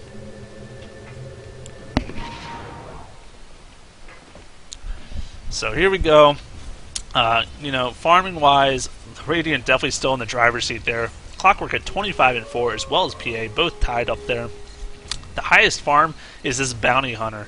at 12 and 3. No one else is even in double digits. I mean, that's just so unfortunate to see, especially from the Darkseer. I mean, he's level 5 now, so going to put another point into that Iron Shell for farm, but it's just not enough, and they can deny it so easily, especially the Lich. Like I said, probably #1 lane control hero in the game. So, you know, expect him to keep that sacrifice going, just keep denying creeps for a long time, making this hard on Darkseer to get any kind of experience or farm this game. This interesting build, though. I still don't know how I feel about this Janata build. It can be effective, and actually he's going to try to help out his Chen as best as he can. Here's the slow. The rocket's going to come out. Yes, get the kill. But now it doesn't look like they're going to have enough to... Here comes the surge. I would have to think, no, not enough mana, just TPs. So it's just the Ion Shell. So really not going to be effective at all once again. Chen just keeps dying. It's so unfortunate, but true. You know, he isn't having a good time with the surge now used, and not able to accomplish a lot with that either. So just some, you know, slow-paced killing over time. That's kind of what Rauchap does. He doesn't really burst people down. He's like, just go walk up to you, pop the battery salt, and hope it's enough. And in some cases it is, especially as heroes like Chen. Tide in the meantime, also pretty underfarmed. Going for a magic wand. Obviously very understandable here against these heroes who just spam spells all day. You know, the typical build coming to Attract, maxing out both Split Earth and Diabolic Edict evenly. You definitely do not put your point in Pulse Nova at 6. You keep maxing these out until they're both 4 and 4. Then maybe even go for Lightning Storm. Usually Pulse Nova is just too mana intensive, and you don't have the mana to sustain it. It can be effective if you're trying to finish someone off barely, but aside from that, it's just usually not worth the mana cost. You see Shadow Demon just roaming around, actually, by himself. Really good stun set by the Centaur Con. The burst damage comes out, and that's going to be a killing spree for Crystal Maiden. Oh, Choo Choo. What have you done now? You've got to give these bounty hunters some poor kills. This poor guy, he needs some money. If only he had track, he'd be getting tons of money for his team, but unfortunately not the case. And the reason I say that, for all you who don't know, if the target dies, bounty hunter and nearby heroes collect a bounty in gold. So for self, he gets 150, allies get 50. It can be tons if there's surrounding allies around that person. Who won the first game? That was Team Babus on the Radiant. So this is 1-0, best of 3. This is game 2. And speaking of best of 3, actually has nothing to do with it, but Tidehunter now taking a whole ton of damage. Is he going to survive? 1 attack, 2. And he's going to fall. And it's just, this is the story. I mean, a solo Tidehunter against a Leshrac and the Shadow Demon. There's nothing he can do. You know, he tries to go in there with the Anchor Smash to get farm, but then it just dies for it. Actually, initiation here on the Clockwork. They are going all out on this guy. Really wanting this kill. The bottle used. Crystal Maiden gonna fall to the tower, actually. And Bounty Hunter has to fall back. So diving and nothing for it at all. Super unfortunate here. They're just trying too hard to get these kills. They're forcing them. And it's really not paying off for them. Meanwhile, PA, up to how much farm? 46. Just way too much gold per minute. Has a ring of health. Probably going to go for a quick Battle Fury. Why wouldn't you at this point? You know, it's super effective on Phantom Assassin. Can farm so much easier. Get those crits in team fights. Do tons of AoE damage. Very effective all around. Track down on Clockwork here. Janata's going to proc. Now he's got to be super careful. The Rocket, he doesn't have the mana though. If he had a flare up, he might be able to get a kill off of Bounty Hunter, but does not have the mana. So he's going to stay there. Tidehunter in the meantime, trading a kill for a kill. Where did that happen? My only guess would have been top lane. But I actually did not see it. Sorry about that, everybody. I try occasionally, but at least he traded a kill for a kill and didn't just die that time. So it could have been a lot worse. Actually, it looks like action's going to happen here bottom. Crystal Maiden, a Centaur Con, and Chen all roaming down bottom. Setting up a ward here, looking to possibly do something here. Iron Shell doing a pretty good amount of damage to Phantom Assassin. And he might play a lot aggressive here. Yes, it was baited. And here we go, the Phantom Assassin frozen up. He's going to look to Blink Strike out of there. Yes, he does successfully. Do they have enough damage to kill him, though? No, he has the Blur. 1 rank. That might be enough dodges to allow him to survive. And yes, they don't have the speed to catch up to him because he has those boots, and none of them do. Well, Crystal Maiden has Tranquils, but apparently just not enough. That triple kill Tranquil. And now she's looking to get... Look how crazy she's going. She's going past the tower here. They don't have enough damage to finish off this list. They're trying to even find him, and they have no idea where he went to. In the meantime, you have a Clockwork just saying, what's up, guys? I'm going to take this Centaur Con from you. Gets the kill on Chen, turns it around even. Now puts out the cogs. Can they do even more damage to this point? The track comes down. Bounty Hunter's looking to help out his team, but there's got nothing else at this point. And that's where it's going to stop. So, another couple kills here. Clockwork just getting bigger and bigger. Meanwhile, top lane falls to the Shadow Demon. But at least Tidehunter's going to have maybe a little more room to farm at this point now that tower's gone, but still going to give that gold advantage over to the Radiant. Oh, are you kidding me? 5,000 gold at 11 minutes. And here we go, another initiation. The stun followed right up. Soulcatcher did, in fact, miss, but it's going to be enough. Actually, still healing pretty well. The Purge is actually not going to do enough damage. It looks like he might actually be fine. He's going to keep running. Disrupts up on 5 more seconds, but I don't think... Yes, they're not going to have enough. And he's going to get TP'd back to base. So he's going to be just fine. Tidehunter just proving how tanky he is. And he is. He's got 1,100 health from just a couple gauntlets of strength. I mean, very tanky hero all around. No doubt there. But, you know, doing a good job at least trying to get as much farm as he can in the situation he's put in. So... But, I mean, they don't have the farm that's coming out. It's just really not keeping up, and they're also losing in kills and towers. They're losing in every aspect of this game, unfortunately. You know, their highest farmer is Darkseer by 1, then Bounty Hunter with 24, but the rest of the team, even the supports, seem to have as much farm almost as the Dire. So that's just why this gold advantage is, you know, almost 6,000. Just way too far ahead at this point. Good call, Midnight Tales. Completely forgot about doing that. Sometimes your mind slips. But yes, here we go. TP's coming in. Protection actually used. Are they going to be able to get the initiation? Tidehunter looking to ult. He has it up, but does not want to drop it. Oh, but maybe he should have now. And now they're looking to Shriek and Toss. Disruption used perfectly. He's going to ult as soon as he comes out of here. Actually, used prematurely, but actually it's going to hit perfectly timed. Double kill for Tidehunter. At least it's not the Crystal Maiden this time.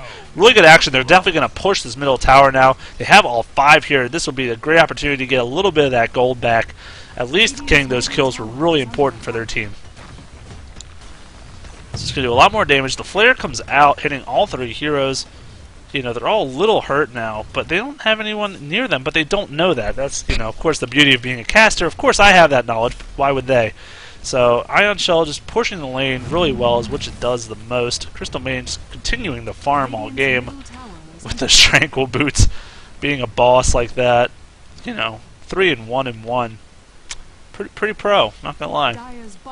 Bottom lane in the meantime, Lich and Phantom Assassin just doing what they're doing best, keeping the lane control, now pushing it, doing some good damage. Just gonna see that TP though, and just be happy with what they're doing. They're not gonna force anything down here for sure, because they're having a great time. I mean, she's getting all the farm she needs. You know, almost has that broadsword, and then all she needs off of that is a Void Stone, and she'll have her finished Battle Fury. It's only 14 minutes, so already being just really effective at what she's doing. And Bounty Hunter on the other side of the coin, you know, just finishing a medallion. That's it. Battle Fury is way outclassing a medallion, especially at this point in the game. Double damage. So we're going to see what they could do here, though. The courier could be picking this up. Okay, he's going to bring himself a healing salve so he can definitely ensure that he gets a gank off. Meanwhile, middle, Crystal Maiden trying her best to defend by herself. But where is this going to happen? You know, I don't think it's going to be in her thing to be able to do this by herself. And you see some support. Darkseer come in, has the Arcane Boots. But that's it. And these Rocket Flash are just doing a ton of damage. They truly are. The ult goes off, actually. Really looking to do something there. Interesting choice. Does not go in, though. Or misses, I should say. Now looking to set something up in the middle lane. So we'll see how that goes for them. Actually, here comes the action. The blink in. He already used the Anchor Smash. Going to have to use it again to try to survive. Does, so reduces her damage by 40%. Stifling Dagger's going to come out in 1 second. It's a super long range, but they're not going to follow up. So actually she finished her Perseverance, I should say. Not only 600 gold off the broadsword, gonna have that Battle Fury in probably another minute and a half, 2 minutes. And Shadow Demon just farming away top in the meantime. Help farming actually probably most of their carries, and that's gonna really be difficult for them to deal with, I guess, in this game. Bounty Hunter just needs to start getting kills. That's the thing. If you pick a hard carry like Bounty Hunter, he needs to be killing. He needs to be ganking. A Bounty Hunter without kills is like an anti-mage without farm. It's almost the same thing. Because, you know, you're not doing what your main objective is to do. Especially in team fights as well. Because you give the bonus gold not only to yourself, but allies. Just having them all around there just have to be nearby, and they get bonus gold for free for doing next to nothing. So hopefully they can start setting something up on the squishier targets. Actually, the opposite's going to happen, but the Split Earth does in fact miss, and now Crystal Maiden looking to try to help him out as best she can. Just throws down the Crystal Nova to do a little bit of harass and slow, but you know, still a very low action game compared to last game. I mean, this one is very not a lot's going on here as well. Ultimate coming off from the Clockwork, looking to try to hook. Is definitely not easy to hit, though. He's going to whiff with that, but they're going to look to push this anyways. It's going to be 4 heroes for the Dire, and only the 3 here on the Radiant. Here we go with the Tidehunter, using the ult, but dies right away to Clockwork. Beautiful vacuum, though, actually, an Ion Shell. Lich going to bounce around, though, do a ton of damage. That hasted Clockwork going to be able to get out just fine, though. The Ion Shell is going to be enough to kill him. The Rocket Flare actually going to be helpful here. Are they going to have enough? Yes, they're going to kill him. The Crystal Maiden ending the streak for 400 gold. Are you kidding me? Bounty Hunter still can't catch a break, but that's okay. Now he's actually definitely not going to catch a break, taking too much damage here. Is he going to survive 25 hits? I don't believe it. It looks like he's going to get out just fine by the skin of his teeth. And Crystal Maiden going to try to run as fast as he can. Oh, the Demonic Purge, though. Does a little bit of juking for the stun, but that's just going to pop. Boom. Death for her instantly. But the fact that Bounty Hunter survives is a mystery to me. Not sure how the world that happened. Chen now going for the headdress. You can go for that mech. Very common, of course, on a Chen. You know, going to try to get as quick as possible. So if they do have more of these team fights, which, like I said, they need to have the team fights because Bounty Hunter's ultimate affects them all very well. And he's going to actually try to TP now to the bottom lane, try to set something up. This is actually going to maybe work in their favor, having all these team fights, because they have the Tidehunter. Although his ult is down, the Gush actually goes here on the Famous Assassin. She's going to look probably to blink to someone. Good ulti, finally, Clockwork lands it. Going to start this off here on the Darkseer, doing a whole ton of damage, trying to surge out. He's not going to survive, though. These flares just doing too much damage. Crystal Maiden now in a lot of trouble. Gets the Demonic Purge. She is going to dry now, too, but not before PA dies. The Bounty Hunter, he's going to stay in here. He really can't come out of Invis at this point, or he's going to fall. Actually, no, he's not, because look at this. He's going to maybe get the kill. No, Disruption saves him just in the nick of time. Soul Catcher is going to come as well. Lich is going to use the spell. 50% extra damage means an instant death. 4 for 2. Definitely not worth it for the Dire. They do definitely lose out on that trade. So, big action back and forth. But, you know, just they're proving how well they can work together here. That Disruption was so perfectly timed to save the Rattle Trap. You know, just perfect timing, like I said, coming out here. Darkseer trying to do as much as he can. He has 1,100 gold, so I'm going to have to assume he's going to go for that Vanguard now. He has the Stout Shield still. But, you know, it definitely could go either direction at this point. Like I said, we don't see Darkseer very often just because he gets banned so much. He could really do anything at this point. And he has no issue farming, which is the other aspect of this. You know, with that Ion Shell, you can clear waves all day. Just no issues. So we'll have to see how they run with it. Not a lot of items, though, for the Dire overall. I hate to say it, but this Crystal Maiden has gotten too many kills this game. She's got 4 kills of the 12. You know, this is your super support hero. She can't be getting all this farm. Bounty Hunter needs to start getting this money. And he's got to look to go on the Shrek here top. The Shrek, who is pretty tanky, but not super tanky at this point. And Diabolic E was just used, actually. But he's going to go hunting, and this actually might not pay off for him. Because I don't think he's aware of all these heroes that are sitting around this jungle. And Chen actually might get caught out. The ulti could be used, but no, it's not.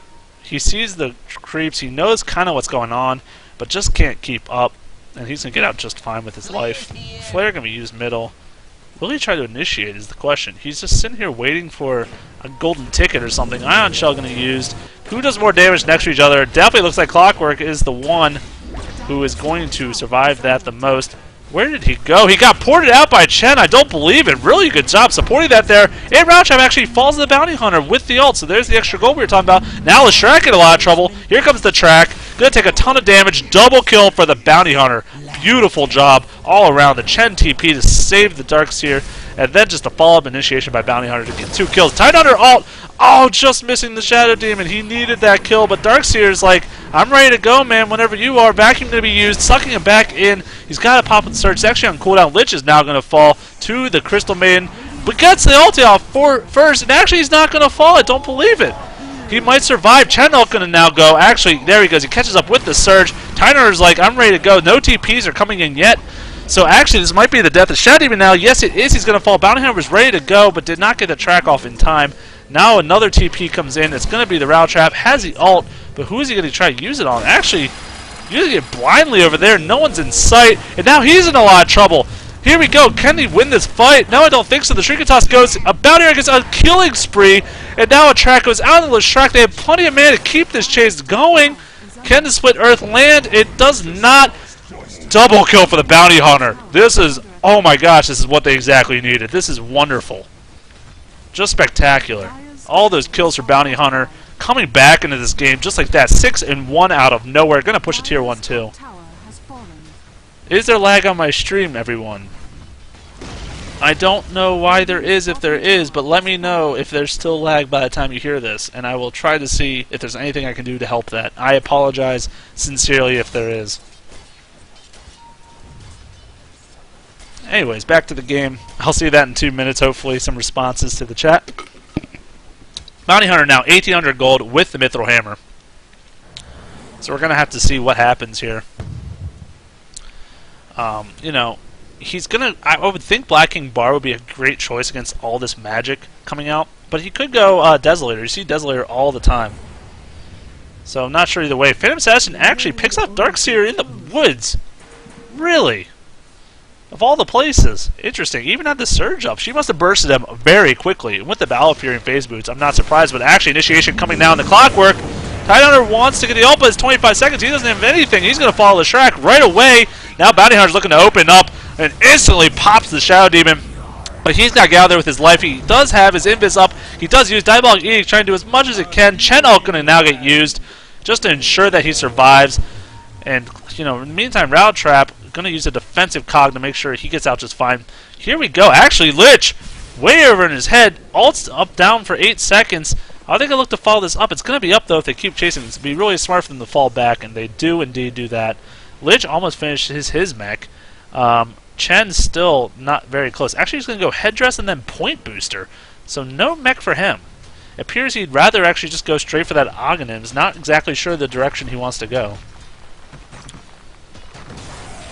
So we'll have to see. So anyways, PA running around in their jungle, just pretty confident in herself. She's only got 1,000 health. I mean, the Blur is definitely a lot of evasion. And she has the Battle Fury for all that AoE damage. But, you know, there's no wards from the Dire in their jungle. They have a ton of wards you can see all the way over here in the Radiant jungle. But they have no ones in their own jungle, so they have no idea when PA's running around. They're going to spot her right here. They're going to see her coming up this hill, just farming away at these Ancients, doing tons of damage, you know, easily farming it up. And when she uses, she actually rather let that pull. Well, that makes a lot of sense. It's going to be a double stack to farm now. But when she uses Phantom Strike, her next 4 attacks are extra attack speed. So super easy to farm stacks like this. And you can just see how much damage she's doing. She'll probably go for this quick BKB and then maybe Lifesteal right after that and just be really hard to kill. Oh, okay, the lag's evening out. I'm glad to hear that. I don't know. I don't think my quality has changed on my end, so maybe something happened on the other end. Either way, let's hope it stays a little stable for this game. So it's just more neutral farming at this point in the game. Bounty Hunter, okay, he went straight for that Desolator instead of the BKB. So looking to just do as much burst in short amount of time as possible. And, you know, it could go either way. He might just go for a BKB next or more damage. I mean, some like to build them Glass Cannon like that, and it can work out in your favor. But if you get dropped by a stun or hit by a disruption, then you could be in a lot of trouble, especially disruption. Because then those images are going to put the debuff on you, and then you're in a lot of trouble. I haven't checked the graphs in a while. Let's see here. 5,000 gold for the Radiant gold-wise. Huge dip. It used to be 7,500 experience. You saw that big team fight break to 0, but now it's back up to 2,500. So looking pretty decent for them. A Shadow Poison does land on the Centaur Con, and that does give vision when it's on them. So they know exactly that they're going up this direction. But I think they're okay for now. So they're just kind of grouping up. Maybe planning, thinking that they might go on Roshan, which with Bounty Hunter makes total sense. But a Deny comes out, so they know exactly where they are. But the minus armor coming out from both the Desolator and, of course, the Medallion he has means they can kill pretty much anything they want or anyone they want in a very short period of time. So let's see how they decide to play this one out here. they're pinging around Roshan. They have the vision, both Sentry as well as the Observing Ward. So they have a complete vision of Roshan. They'll know when the Radiant decides to try to do it if they do. But look at this top lane. PA pushing all day, finishes the BKB and has 1,000 gold on top of that. And no one's here to defend it. She could have just been pushing these easily.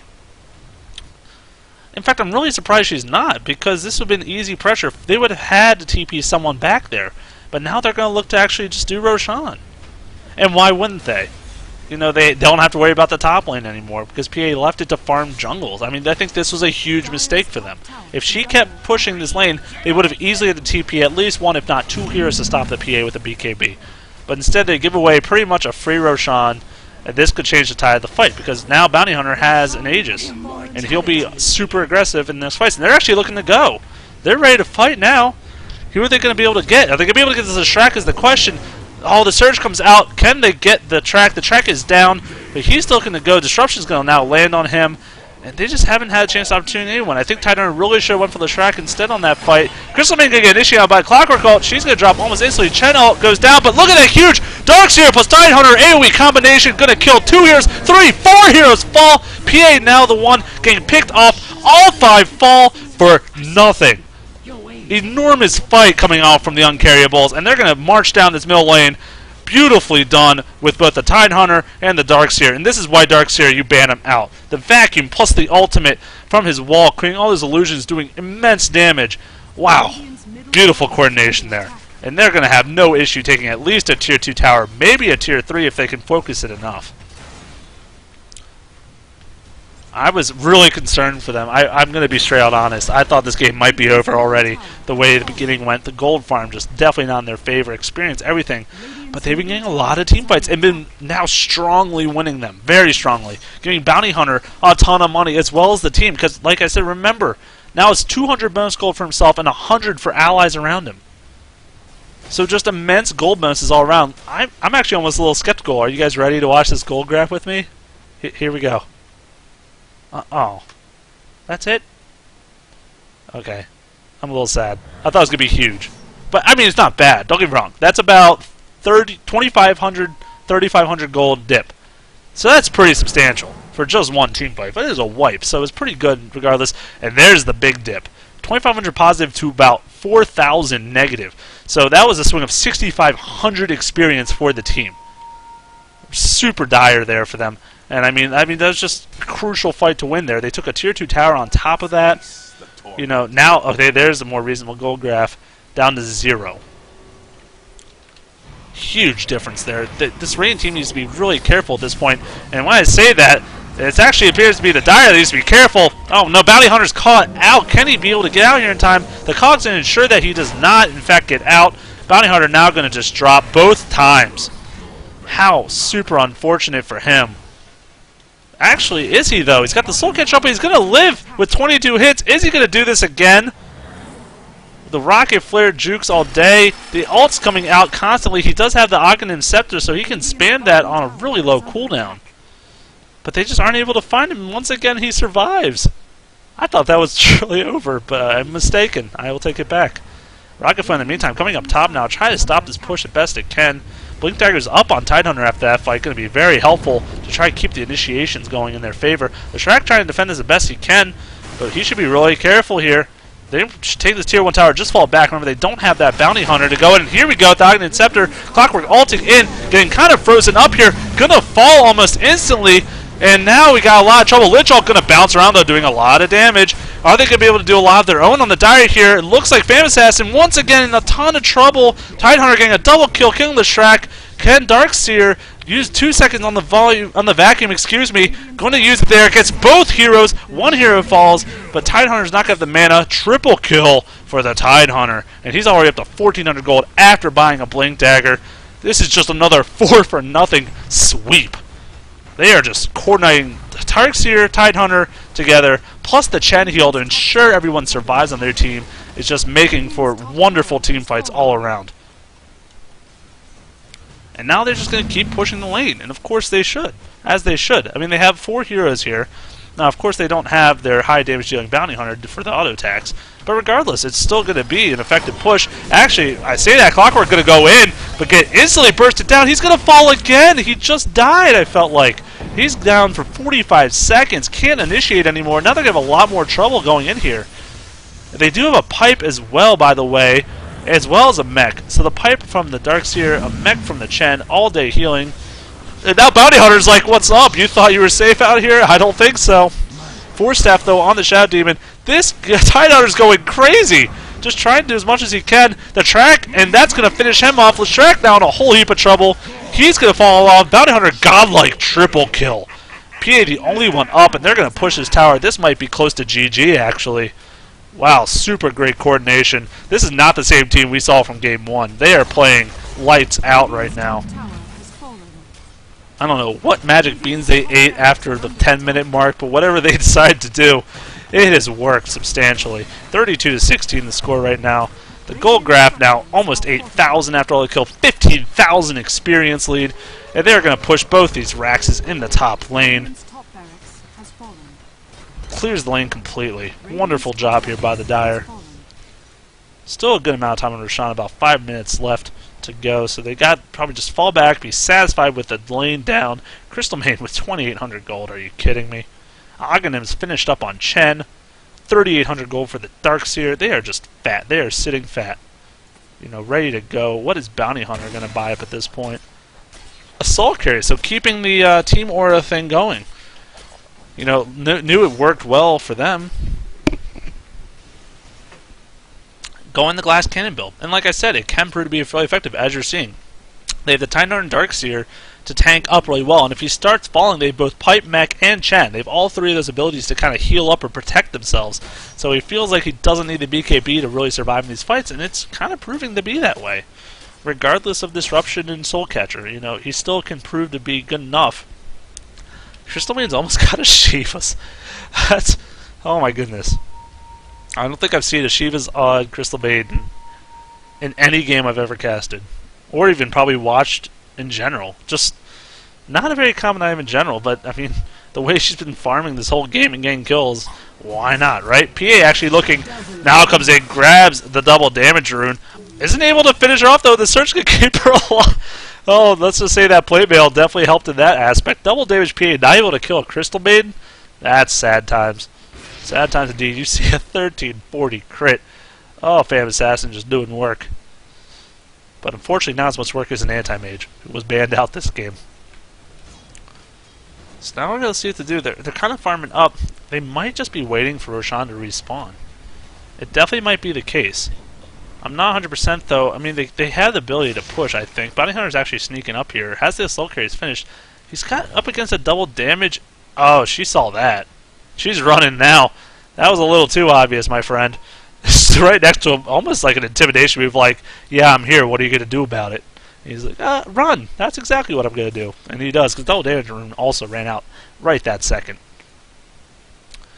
So now maybe they're going to look to push. Or at least put the pressure in these lanes, and then fall back when they know, roughly, I'm sure they've timed this Roshan to know it's about 2 or 3 minutes before it comes up. And that's exactly when they'll head back to it.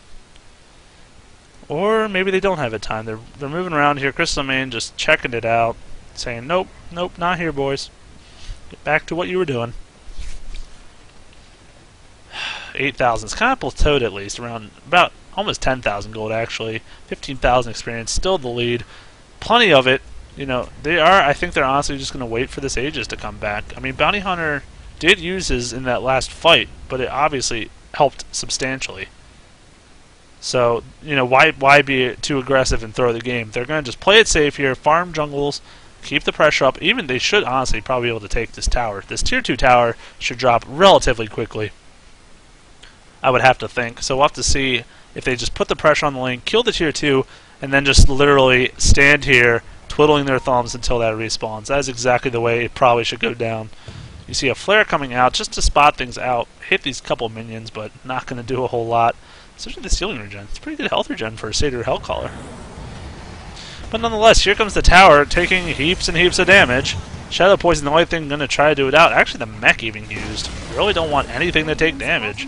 I mean, it's not a long cooldown. It's 45 seconds, so not a huge deal. And there you go, the pings. So here they go. They're going to do exactly as I'm saying. They're killing tier 2. and coming to twiddle the thumbs. And actually, you see that red light, meaning it is coming up very shortly. Pulsing, pulsing, pulsing. And no, the teams cannot see this awesome little clock thing here. This is just for our eyes only. But, you know, so they still have to kind of just guess at this point. But they should know by now it's almost been time to get up. So no outside towers left for the Radiant. They only have the middle and the bottom left to defend. At this point, the top is finished off. And once they get this Aegis, I'm not sure how the Radiant's going to stop it. They have some decent AoE. And the P8, don't get me wrong, does a whole heap of damage. But she dies so quickly in this fight. Bounty Hunter just focuses her and squishes her down. And he does plenty of physical damage to go through that BKB. The BKB doesn't slow her down the slightest. And if Tidehunter can initiate with a blink on top of that, then it's going to be enough easily. If he can get that Tidehunter ult, the Ravage, that's going to definitely ensure that the death of a few heroes. And now we set Roshan up. So here we go. Kill number 2. Let's see how quick Bounty Hunter can do this for this team.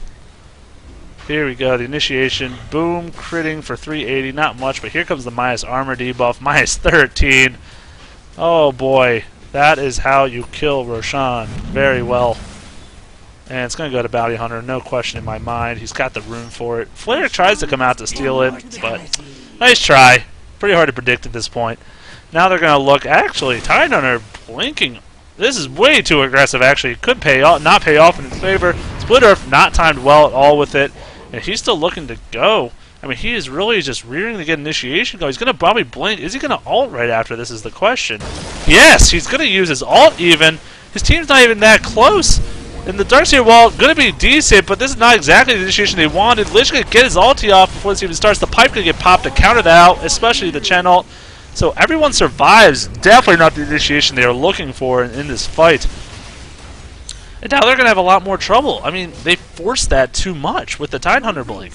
I mean, his team wasn't even relatively close. If they had the Bounty Hunter somewhat close, they would obviously gone a whole ton better. But they just were not ready for that to work.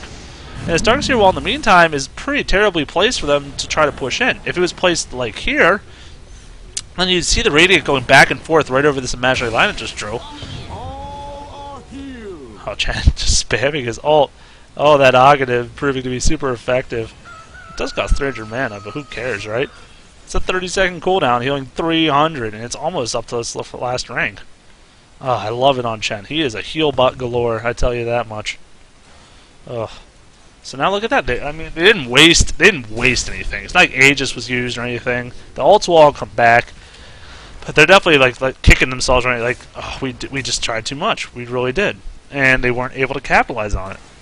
So now they're going to have to wait for the Tidehunter ult to be up again. And then they're going to have to push again. That's the only way this game's going to go in their favor and win. So we're going to have to see here. A lot of Aghanims actually picked up this game. Pretty interesting in that regard. Fam Assassin now going what appears to be Belt of Strength plus a Javelin. Oh, he's going to go for a Basher. So, going to try to sunlock maybe some heroes now on top with all that attack speed. Not a bad choice. Especially to go Abyssal Blade against some Magic Immune people, although they don't have a BKB, a Bounty Hunter, but that's definitely his next item. Does pick up a Mithril Hammer. So there's no other things I can see that Mithril Hammer for at this point in the game. He has his Desolator. He could troll me and go something like Maelstrom, but if he does, I will be upset because I will not understand that pickup over BKP. But who knows? You know, these guys have their crazy thoughts. I'll leave it to them. So here we go. They're trying to push in again, and the Tidehunter ult now 9 seconds, so it's going to be up. Refresher Orb Recipe bought. Ah, that is the item of choice. If this game lasts long enough and he gets 2 of those off, I will be in heaven. Because how often do you get to see a Tidehunter double ult? It is magic, let me tell you that much. So now we're just chilling around here. The bottom aggression coming out now. Meanwhile, this Darkseer, it's just an illusion. They have all 5 down here. Tidehunter has his ultimate. They're ready to do this properly the good old-fashioned way. You know, wait till the Darkseer wall is placed in a decent, somewhere in this area. And then you can go with the Tidehunter, vacuum all of them in, put them in that wall, and just do immense amount of damage. That's exactly what their game plan should be for this fight. Let's see if they can pull it off. The Ion Shell on the War Chief. Why not? Just to throw a little thing to track. That's a great track. Because now they have the vision up the hill. That's exactly what I think what they needed here. And that's going to help them substantially. Here we go, Tidehunter going actually in with the ult, hitting 3 or 4 heroes at a time. Blitz going to drop the ult, the pipe's going to be used immediately after. There's a heal as well as a mech. Going to just use all of their healing abilities at once. Now Famous has to try and do as much AoE as you can, but not nearly enough. Lich now getting chased down is hexed. That is going to be by the Darkseer. Darkseer, oh, that's going to be a Lich. Bounty Hunter, triple kill godlike. GG, go next. Best of 3. Wow, wonderfully played by Uncarryables. I cannot believe this has actually gone best of 3. My wishes have come true, and this has been just superbly well. I just unbelievable combination by the Darkseer and Tidehunter. And you know, the question people ask, why is Darkseer banned so much? I don't understand. He sets up everything so well, and the surge to follow up kills and chase people down or escape even. You see it used both ways. I mean, just all around beautiful job. And the gold advantage they've received from that track really does add to everything on top of that. Just giving all his allies 150 extra gold, himself 300, just big advantages all around. So, GG goes out to the Uncarryables. Well played. Game 2 goes to them. Now it's 1-1, tied up in this series. There should be one more game tonight, regardless of the fact that it's 10:40. It's a Saturday night. What are you guys doing that's better? Come on, you're ready to tune in the long haul with me. I believe it, truly. So here we go. Letting them push in, being good sports about it. Know the game's over. And here goes the Ancient. Bounty Hunter wants to get some last kills. He's a little still stingy about that first game. He's like, man, I just want to play well.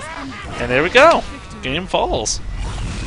So Babus losing one game there. Not as strong as once thought, but not bad either. All around well played by both teams. But just the Dire showing that they still want to run with this and do a great job of it.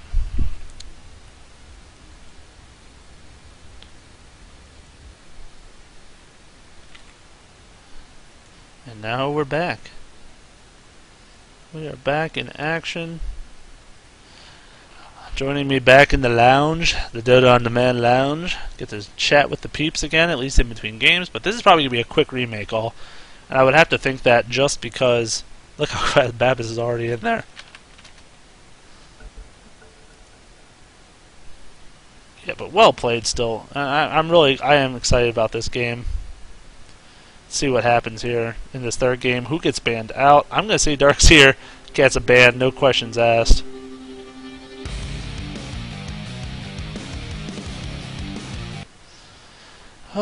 So, any comments by the viewers? Anyone excited for this third game? Any predictions about what's going to happen next?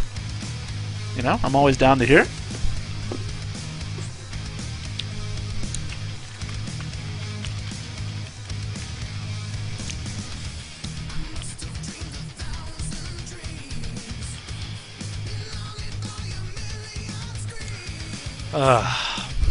Looks like everyone in.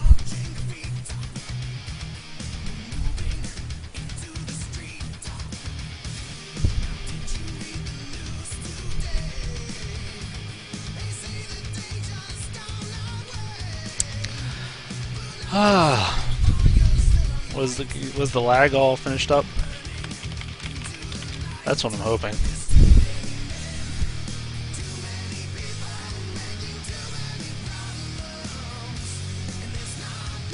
Let's go round.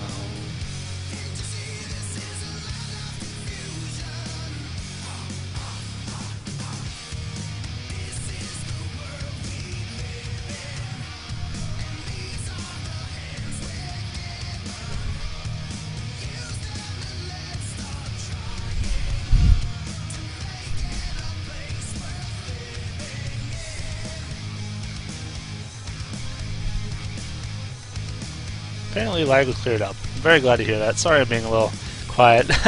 If you couldn't tell, I like to use my voice to shout at people. Well, not at people, about people in general. And, yeah, all around a fun game, though. That was a great game, honestly. The Bounty Hunter pickup definitely threw me for a curve, but it worked out in the end. Did anyone get a chance to post on the Dota 2 forum or Reddit? If not, it's cool. I was just wondering. Get some more viewers in here. It's exciting. This is the third match, man. You know? I mean, I want as much action as possible. I want this to be a fight, man. Oh no. It lagged out, Loki? Oh man. I'm sorry.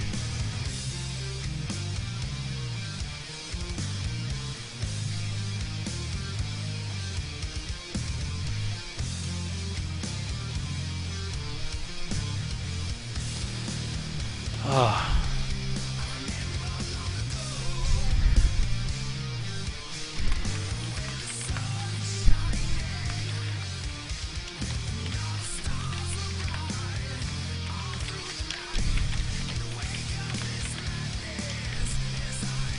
I might just end up posting myself. I actually probably should get some water before people come back, so I don't end up having like dry mouth in the middle of a team. Like, oh, who knows? So, m'excusez while I go fetch some water.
I am back. Excuse my absence, but I needed that break as much as other people.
Whew. Pretty intense game all around.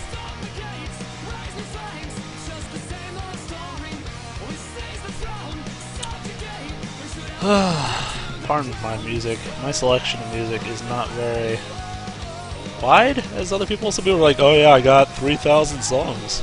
Now here's a classic, by the way. While we have the time. Turn this up a little bit. Get everyone in a mood for a best of 3. You know. Might as well, right?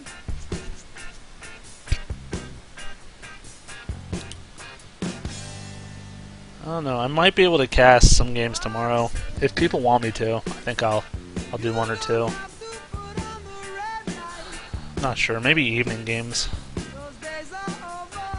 Depends. It does depend. I mean, like I said, I obviously enjoy doing this. It's a lot of fun. But I don't know. It really is going to be up to a lot of different factors. But like I said, if enough people are like, J4Y, you have to get your ass to do it. I'm like, well, I suppose so.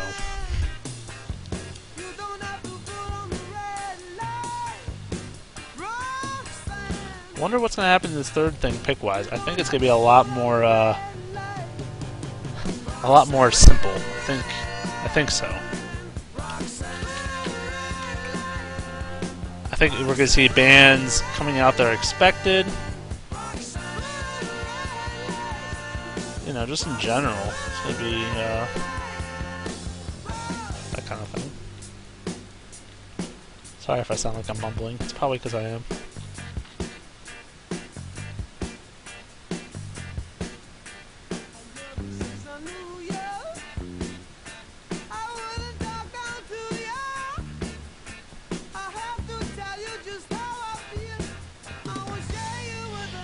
Alright.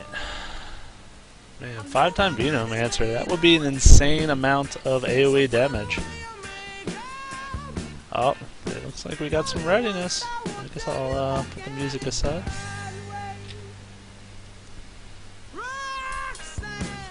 People are like, are we,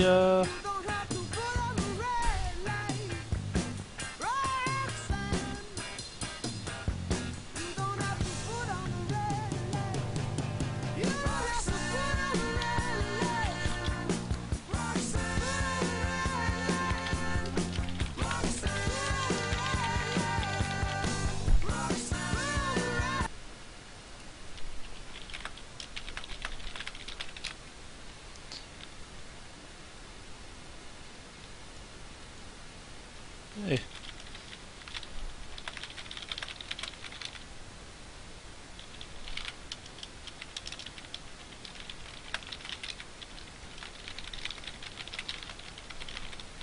Alright, looks like third game.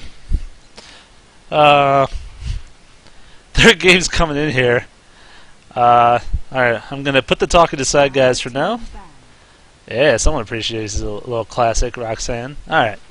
Third and final match. Who is ready for some awesome action? I know I definitely am. Ready to go. Nature's Prophet. Quick ban. Expect the Darkseer coming out. I would think from the Uncarryable, just because they are not first pick, but indeed first ban. Or, I'm sorry.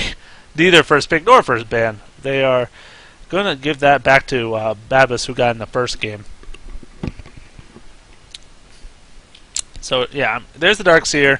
No question, a huge reason why that won, in addition to Tidehunter, who doesn't get banned ever, yet, you know, of course, is another great hero in general. So, another thing, Chen actually banned. Did not like all the healing that was coming out, and I could hardly blame him.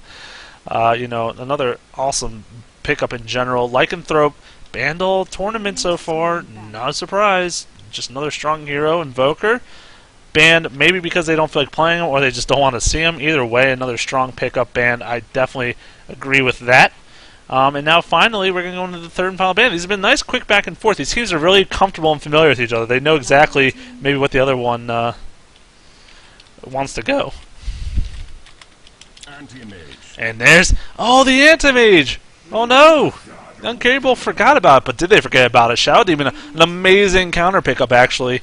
I love the sound of it already. The reason why Shadow Demon can work so effectively, first of all, of course the Soul Catcher against any hero makes it take a whole ton of damage.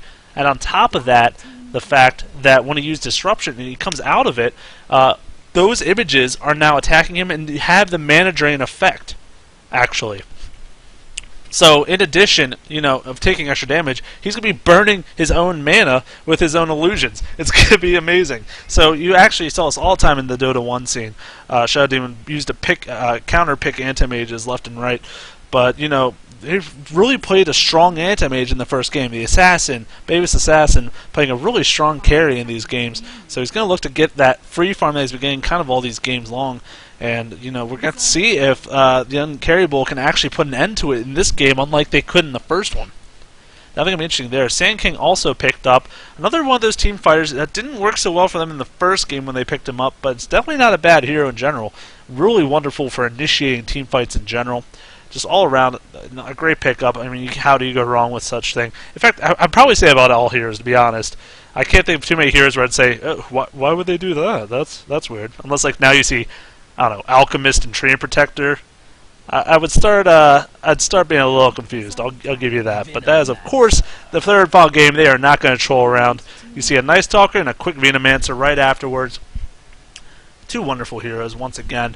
The Night Stalker, of course, as the game goes on, he only gets more powerful, making it nighttime, longer duration, really long silence, good slow, high burst damage, all-around wonderful hero to pick up. Venomancer, another great one, just in general, has probably one of the longest slow effects in the game. And then the pushing and counter-pushing potential with his wards, and then that ultimate for just AoE fighting, just in general, wonderful hero. Surprised actually hasn't been used more in this series, but nonetheless, see him now. And then Broodmother is the third and final pickup for this first phase. Broodmother, who, by the way, I don't think has been banned in either game or picked. So, interesting that it's made it this long. But here you go, seeing her in this game, an amazing pusher, pretty good carry late game. Once she gets that Black King bar, or Orchid, which, by the way, another wonderful idea against Anti-Mage. If she goes for a quick Orchid Malevolence in this game, it's going to allow them to silence him so he can't blink, ulti, do anything like that, and take, I believe it's 20% additional damage. So let's think about how we can stack this up. Orchid Malevolence, 20% additional damage. Soul Catcher from Shadow Demon, 50% extra damage. How fast can Anti-Mage blow up? There's your question. You know, it could definitely be a really quick mathematical equation depending on who they pick up in these last two slots. So that's going to be interesting there. Of course, anyone can pick up Orchid Malevolence. I'm not saying that's like a Broodmother only item, but, you know, I'm just saying it's a very common item for her regardless. So you'll probably see it in this game, especially against Anti-Mage. Crystal Maiden now banned. That's interesting. I don't normally see that one banned too much, but they just, I guess, don't want to go up against it for whatever reason. And then Windrunner makes sense, a strong support as well as side laner. Although I'm going to think in this game that Broodmother normally likes to solo with those webs. She can have Invis, which has a ton of health in there, just all around really effective. You know, probably going to go in the long lane. I would think top lane for the Radiant. Just put those webs down, clears out the trees so he knows when ganks are coming, doesn't have to worry about them, and just plays safe, gets the farm, gets a quick soul ring, and pushes the lane very fast. Tidehunter now banned. Very intelligent, I think, especially seeing what happened last game when they didn't have a Tidehunter banned. Proved to be very, very effective. But nonetheless, Earthshaker now banned, and that's a wonderful ban as well. You know, really smart plays all around, just in the picks and bans at this point. The reason I think Earthshaker can be so effective is because against Broodmother. If you've watched one of my scrimcasts, actually, of Dota Talk versus She Pudges, there was an Earthshaker against Broodmother, and he got this one ulti that pretty much killed 3 or 4 heroes by itself with all the Spiderlings. Just amazing damage. I almost had a heart attack when I saw it. So if you want to hear me scream like a little girl, that would be the thing to watch after this on my Twitch channel. But regardless, now that I've kind of thrown myself under the bus, so he's banned out. Now we're going to go back to the picking phase. It looks like Babus trying to figure out what they want to do here with their 4th pick. They have the hard carry. Night Stalker could mid with like Venomancer. It could be a double in there. But they have a lot of different options to run at this point. So I'm not exactly sure which way they want to go. Enigma, by the way, is still in the pool. I kind of expect to see him used, actually. And that's an interesting pick. Ancient Apparition, who could solo mid or support. He's got both the options. I love the Death Prophet pick. Wonderful choice. Oh, spectacular. There's a few reasons I really like to see this already. First of all, against Anti-Mage, those ghosts are still going to do a ton of damage, beating on him consistently. She's a wonderful pushing hero that's underutilized, I feel like, especially in the current meta. Just a wonderful pusher. Gets really tanky, really hard to kill. You know, doesn't have to worry about silences too much, especially, or her mana pool, really. Once she pops that ult, the other stuff is more for flair at that point. Those ghosts are going to be the show, the center of the show. So, I think actually a terrific pickup if they can use her correctly in this lineup. But Ancient Apparition, I think the only reason they really wanted to pick that is for not only AoE burst potential, but I guess also to counter out the Broodmother healing, perhaps. Because once you throw that Ancient Apparition all on someone, while they're affected by the ultimate, they can't heal at all. They can't gain from health regen or heals or anything. So Broodmother's lifesteal is the same way. It won't heal him up. So, I guess it could be a potential thing. Brewmaster, oh, wow, he wasn't banned. How am I forgetting these heroes aren't banned? It's just definitely crazy thought. But now they actually have 3 melee heroes, and there's a lot of semi-carry here, so they have a lot of different options. I actually have no idea who they're going to run in what lane. They're probably going to run a 2-1-2, actually, with that combo, I would think. Maybe send Ancient Apparition middle. No, that won't work. They're going to have to run a melee middle. So it's probably going to be like Night Stalker middle. And then maybe they're going to go Vino, Anti-Mage, and Ancient Apparition Brewmaster. I don't know. I don't really love their lanes right now, but it's obviously they can make it work, and they're going to show me how they have this thought out in their mind. Because there's a lot of good heroes, like I said. I keep seeing a lot of good heroes individually. I just don't picture in my mind yet how they're all going to kind of combine into one awesome tangle of heroes. Speaking of that, who is Radiant going to finish off with their 5th pick? The Uncarryable, I mean, they have a lot of different options. I think they have 2 supports in the Shadow Demon and the Sand King, so don't necessarily need another one of those. They have their solo mid, they have their long lane. Maybe this is where their hard carry comes in. I would have to say a Faceless actually wouldn't be a terrible pick in this lineup. You can synergize well, at least with the Death Prophet, Ghosts, and Wave, and as well as Sand King ult even. But not necessarily. I mean, you can go, like I said, different couple routes here. But Viper, I love these. I love these 2 teams. I want them to play all day, every day against each other. The picks and stuff they go are just terrific. I'm poor BDLM when he watches these games again. He's gonna be so sad he missed out on this opportunity with me. That poor sap.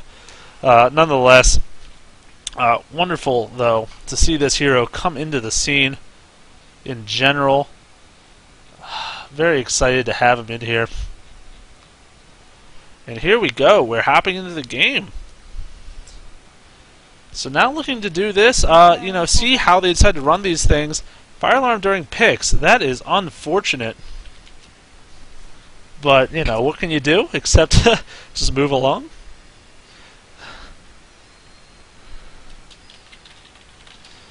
Alright, enough with the jokes. Let's see how this runs. Viper now in the short lane. Gonna go level 1 poison attack for the harassment. The reason why that works so well, it's an orb effect. So when you use an orb effect, similar to Drow Arrow, this poison attack, attacks like that are really effective at that because they don't draw tower or creep aggro. So you can cast it on them, and it works almost similar like an attack, but it actually provides extra damage. It's going to put this damage over time on the enemy. That's an interesting choice you bring out there, Bearshoe. I mean, Venomancer could mid, absolutely. I think Venomancer is a strong solo. Don't get me wrong in that. In fact, I think he could take the long lane by himself and just push with his wards and defend, just be just fine.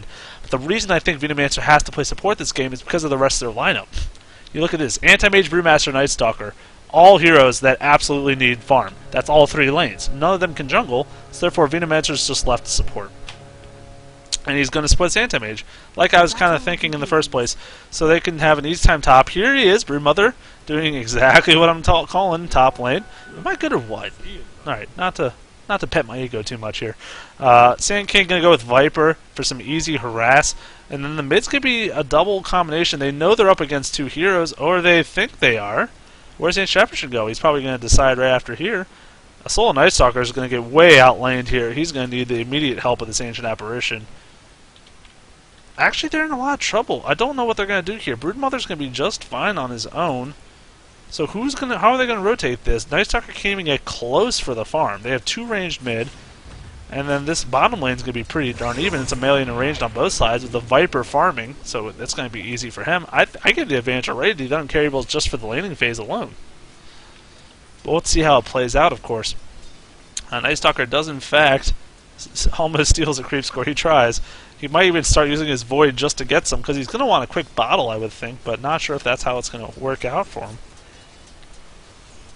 See how this goes. A really quick quelling blade for anti-mage. Oh, I'm sorry, poor man's shield. So against those spiderlings, it's going to block almost all the damage from them, and of course the agility for last hitting should be really helpful as well. So all around, I think Night Stalker is going to struggle, but I think anti-mage's farm is maybe what they're deciding is going to be making up for that kind of thing. They're like, okay, our Night Stalker is going to be a little behind. But if Anti-Mage gets free farm, he's going to carry us late game. As long as Night Stalker has the levels, that's what's important. Because obviously the levels are super needed for him to have a great game. So now we're just keeping the farm going. Viper is just chilling down here bottom. Using, like I said, that poison attack to just harass. Can do it pretty effectively on this Brewmaster who has to eat his first tango. Meanwhile, the lane's push for this Broodmother, and he actually can't come in last hit here because he already used his 2 webs. He needs that 3rd rank in his webs, and he actually just got it there. So expect him to put that point in there to get his 4th web, or I should say 3rd and 4th web. In the meantime, just farming, just going as normal. Nothing really too crazy. You know, they're all playing pretty much at a tower passively enough that it doesn't matter. But I believe that this Queen of Pain, I'm sorry, Death Prophet, it's been a little long day, excuse me. This Death Prophet should be getting tons of farm. Night Stalker should be really getting shut down. 0-1, of course, is his record, 12-4, so pretty much nailed it. But Anti-Mage and Brewmaster on their time getting tons of farm. I think Viper's focusing way too much on last hitting instead of, harassing instead of last hitting, and Brewmaster is obviously doing a good job of finishing off all of those last hits that he needs to get there. So I think Babus has done a good job of getting more gold in the farming of these laning phases. But then the team fights come, and that's where everything, of course, changes in a split second. So Broodmother bought the recipe for the Soul Ring. Very good choice. The reason for that, of course, in this side shop, you can buy both components for the Soul Ring, both in the Ring of Regen as well as the Sobi Mask. So, if he can just get those items up, he doesn't need to go back for the courier to get the recipe. Death Prophet just using the wave to get the last hits, ensure that he gets them. Uses a mana pot now. And Shouty in the meantime just chilling. What's going on? I think actually he should probably go and he could do a lot of damage. Maybe when this bottle gets delivered is when they will, because they use a Soul Catcher on top of the disruption. They can do some serious damage, I feel like. Have to see how it goes. The Nether Toxin, by the way, does a whole ton of damage when people start losing health. It keeps going up and up for percent health missing, so look for that to be effective. Actually, Stash used Broodmother. I guess he's too afraid to try to go get them from the side shop, so he's going to play it safe, but it's going to delay him substantially. So we'll see if that pays off well. So let's look at that. I don't know why. Might as well. And this is why I don't look at gold graph too often this early in the game. Ooh, 100, 200, ooh, back and forth. Nothing's going to happen except for that. Oh, I thought it was a kill. It was just a bottle. I think I'm going crazy a little bit. But nonetheless, here we are. Broodmother now getting a flying courier, delivering that Soul Ring. Everyone's going to think I'm crazy. It's not late. I'm just going a little silly. But nonetheless, let's focus back up here on the game. It looks like Shadow Demon wants to set something up, but they obviously saw him coming. Or see him now, at least. He showed himself. And now he's going to just chill here. Apparently, they figure Death Prophet should just have herself a good time in middle. But actually, now this is interesting. This build. Deciding to go 2 points in silence over the Witchcraft. You actually normally see Witchcraft maxed out right after Crypt Swarm. The reason is you maybe get 1 point in silence, because the cooldown does not decrease or the cost doesn't change. The only thing that changes is the radius by 75 and then the duration by 1 second. Whereas Witchcraft buffs your ultimate as well as your, of course, your Crypt Swarm, and it gives you movement speed. It's just a wonderful passive all around and really effective. So I'm really surprised actually that it wants that silence over that. Maybe they're looking to do some team fights early on, and that'd be maybe the only reason I would expect that to happen. But either way, we'll see how it pays off, like I said, when these fights start breaking down. Of course, the laning phases, people are playing really passive, and I can't blame them. Honestly, like, it's the best of 3. One game went to each team, and now they just both want this win so badly. They both put everything into this game, and they're going to have to do as much as they can to get this done. Viper has some boots now. Will be able to harass very easily if he decides to. How's the Broodmother doing in farm now? 18 and 0. It's obviously not denying, but definitely getting or losing that to Anti-Mage, who has just absolute free farm more or less. And it looks like to be Assassin's favorite build here. Just going the same build.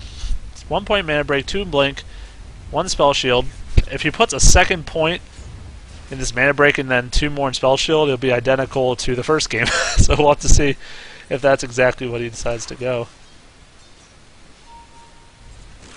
Is my sound, can you guys hear me? Someone just said they are having trouble hearing me in the sound in the game. So let me know, give me a shout out if you're having trouble hearing me, and I'm definitely going to try to fix that immediately. I guess if you can't hear me, then you won't respond, so I'll know in the next 2 minutes. Either way. Anyways, initiation by Viper, looking to keep the harass down. Here we go, the Burrow Strike, but the Viper's actually going to get frozen up by this, staying in way too long. Brewmaster now going to Thunderclap and probably get a kill for himself. Singing does draw first blood, but it's going to be a support for a carry, so probably actually not worth it in the end of the game, or end of the day. Not sure exactly how that's going to go, but now actually Night Stalker looking to do something up, but doesn't get the silence. Disruption used on his own ally. He's going to Sandstorm immediately. No, he's not. This is where you Sandstorm, buddy. Trying to eat treats, just trying to juke all day. He's going to survive still, but I really would have liked to see just use that Sandstorm. There was no way they were going to bring him out, man. And Thunderclap would have hurt, but it wouldn't have killed him for sure. But either way, going to play it safe, I suppose. And another interesting thing to notice, but not a terrible choice, of course, would be this Drunken Haze leveling up over the Drunken Brawler. You normally see it the other way around.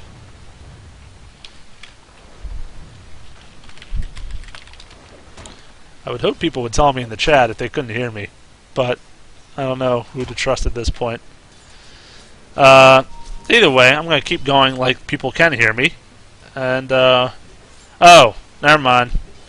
Apparently this guy's watching me in-game and can't hear me, which makes a lot of sense since I'm not a pro caster. And now initiation on the... Look how much damage is coming out. Viper just doing tons of damage to the slow on top of the Sand King, who has a great Burrow Strike. Either way, really great job finishing him off, so now it's definitely more worth it. Can they get the freeze on Viper? No, it's an Invis Night Stalker. Here come we go. Look how instant he becomes. That was just terrific. Big damage. Meanwhile, Veenomancer also followed to the Broodmother, who was just doing a whole ton of damage. Look at this block with creeps. Oh my goodness. That was insane. He does have the blink though, so it wasn't that crazy, but like, really good job killing 2 versus 1 the Veenomancer. Doesn't have the ulti either. Deciding just he'd rather have this health regen and more webs as well as move speed. Not a bad choice though. I do like to see that. Here we go with the ultimate Death Prophet. Pushing the middle lane. Disruption used offensively to get the images to do more damage. So, very effective overall. The protection coming out from the tower. So, they're not going to be able to push it. It is only a level 1 ulti from the Death Prophet. So, therefore, you know, of course, it's not going to be nearly as effective. So, we'll have to see how this goes. Continuing to swip it out. It is nighttime, however. Meaning, Night Stalker is in his prime. He's very, very dangerous. So we're going to have to see exactly how he pulls this off. If he could get some ganks in, set that up with his allies, it'd be very, very helpful. Tread's up on Viper now, actually. Level 7 has the ulti ready to go, as well as Sand King ulti. Neither of them can interrupt unless Brewmaster ults and throws a stone, or Inch Apparition somehow has the Cold Feet proc. But either way, the Epicenter probably can get off, actually, with relative ease. So, you know, time to look out for that. In the meantime, Broodmother now actually being way too aggressive. Anti-Mage even ulting. Veenomancer dropping the ultimate, but they don't have anything except for the toxicity. But it actually might be enough. And it is enough. But Viper in the meantime, killing H Apparition again. Here we go with the Panda ulti just doing a whole ton of damage. Going to kill the Viper. Yes, he is, just in time. And they're going to just keep chasing down, showing how effective. Really good job, though, disjoining actually that rock throw so it couldn't finish him off. And here we go, actually, 2 heroes now looking to kill the Brewmaster. Actually, it looks like a whiff coming out from the wave. I think that might have cost him the kill. And he's going to survive just fine. So, all that setup for pretty much not. Unfortunate there. But nonetheless, here we go. It's 5-3. Still anyone's game for sure. Nothing big has happened yet in this game. Just back and forth kills. The gold chart in the favor of the Radiant, but only by 500. The experience dead even now after all that craziness.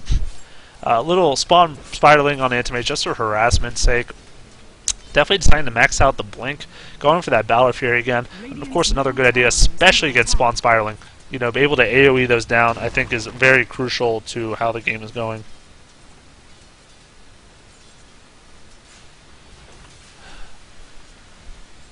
Excuse me for my silence. Here we go, back in action. Bottom now, maybe looking to get pushed. I think they still could take middle, but maybe they're just waiting for that nighttime to end out here. And it's going to end, I think, relatively shortly.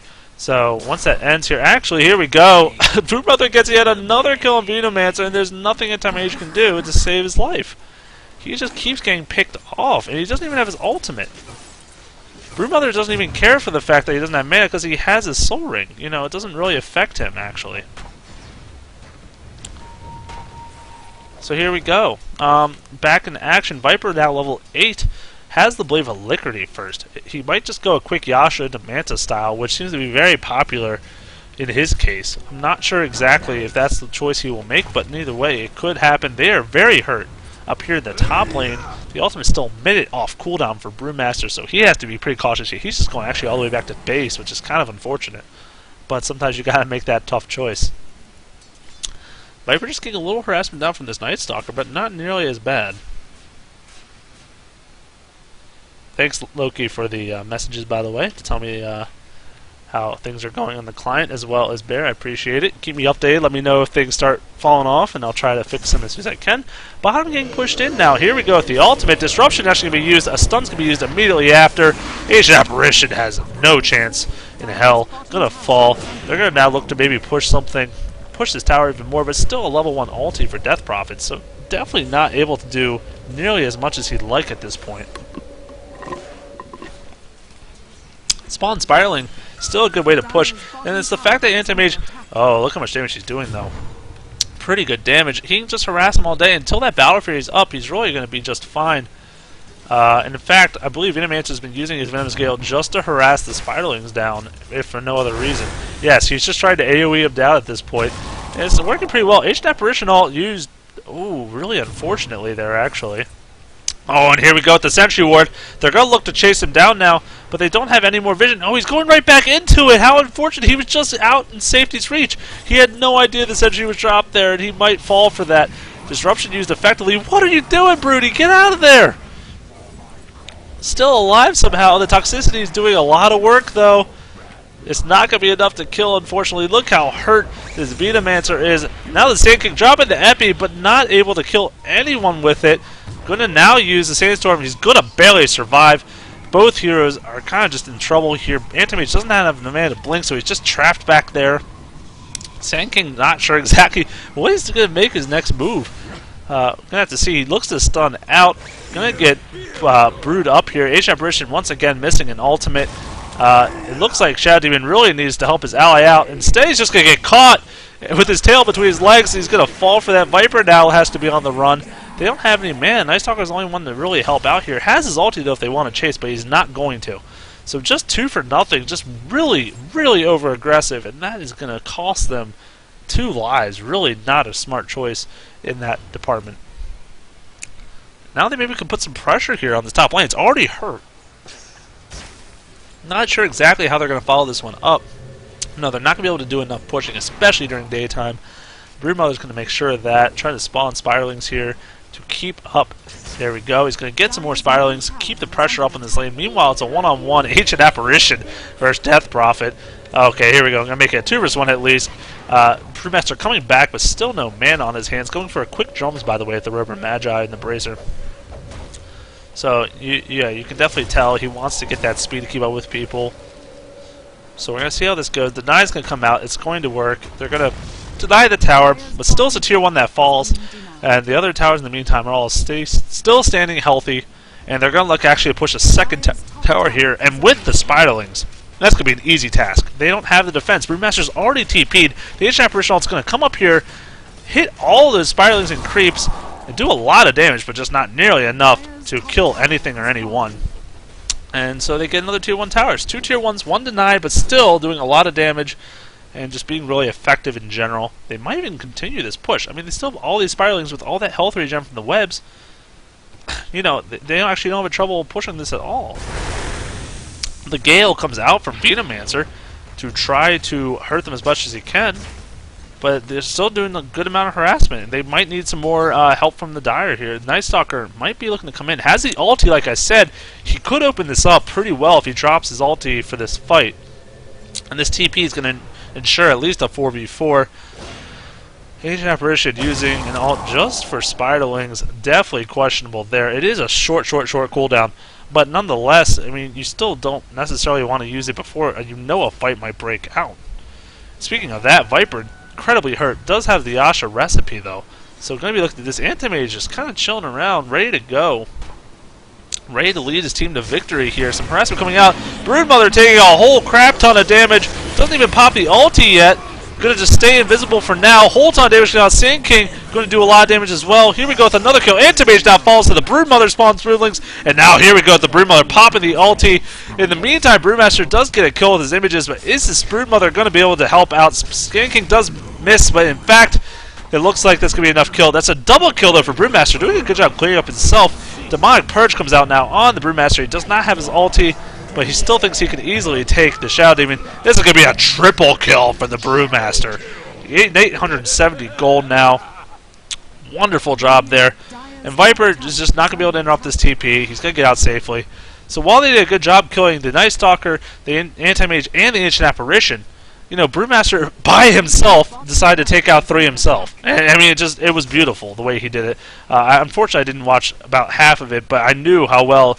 When he splits into 3, he can stun, CC, just has all these different abilities. If you can micro them well enough, you can do a whole ton of damage. That's exactly what he did. He picked off the Death Prophet, of course, the Shadow Demon, and I believe the Sand King as well for the 3 heroes. So a 3-for-3 trade at the end of the day. Pretty even all around. Sand King, though, now looking to get that Blink Dagger at 1,600 gold and the Arcane Boots. So if he can get that really soon, if they can push maybe a Tier 2 tower or just get some more farm on him, their initiation's going to be so much better off. I mean, obviously, a Sand King with a Blink Dagger is going to make a big difference in a team fight. That way he can actually use his Epicenter before it starts and surprise people with it instead of like, oh, hey, you know this is coming, and just kind of, where is this going to go from here? Kind of a thing. Broodmother going for what I expected. It appears to be going for the Orcan Malevolence.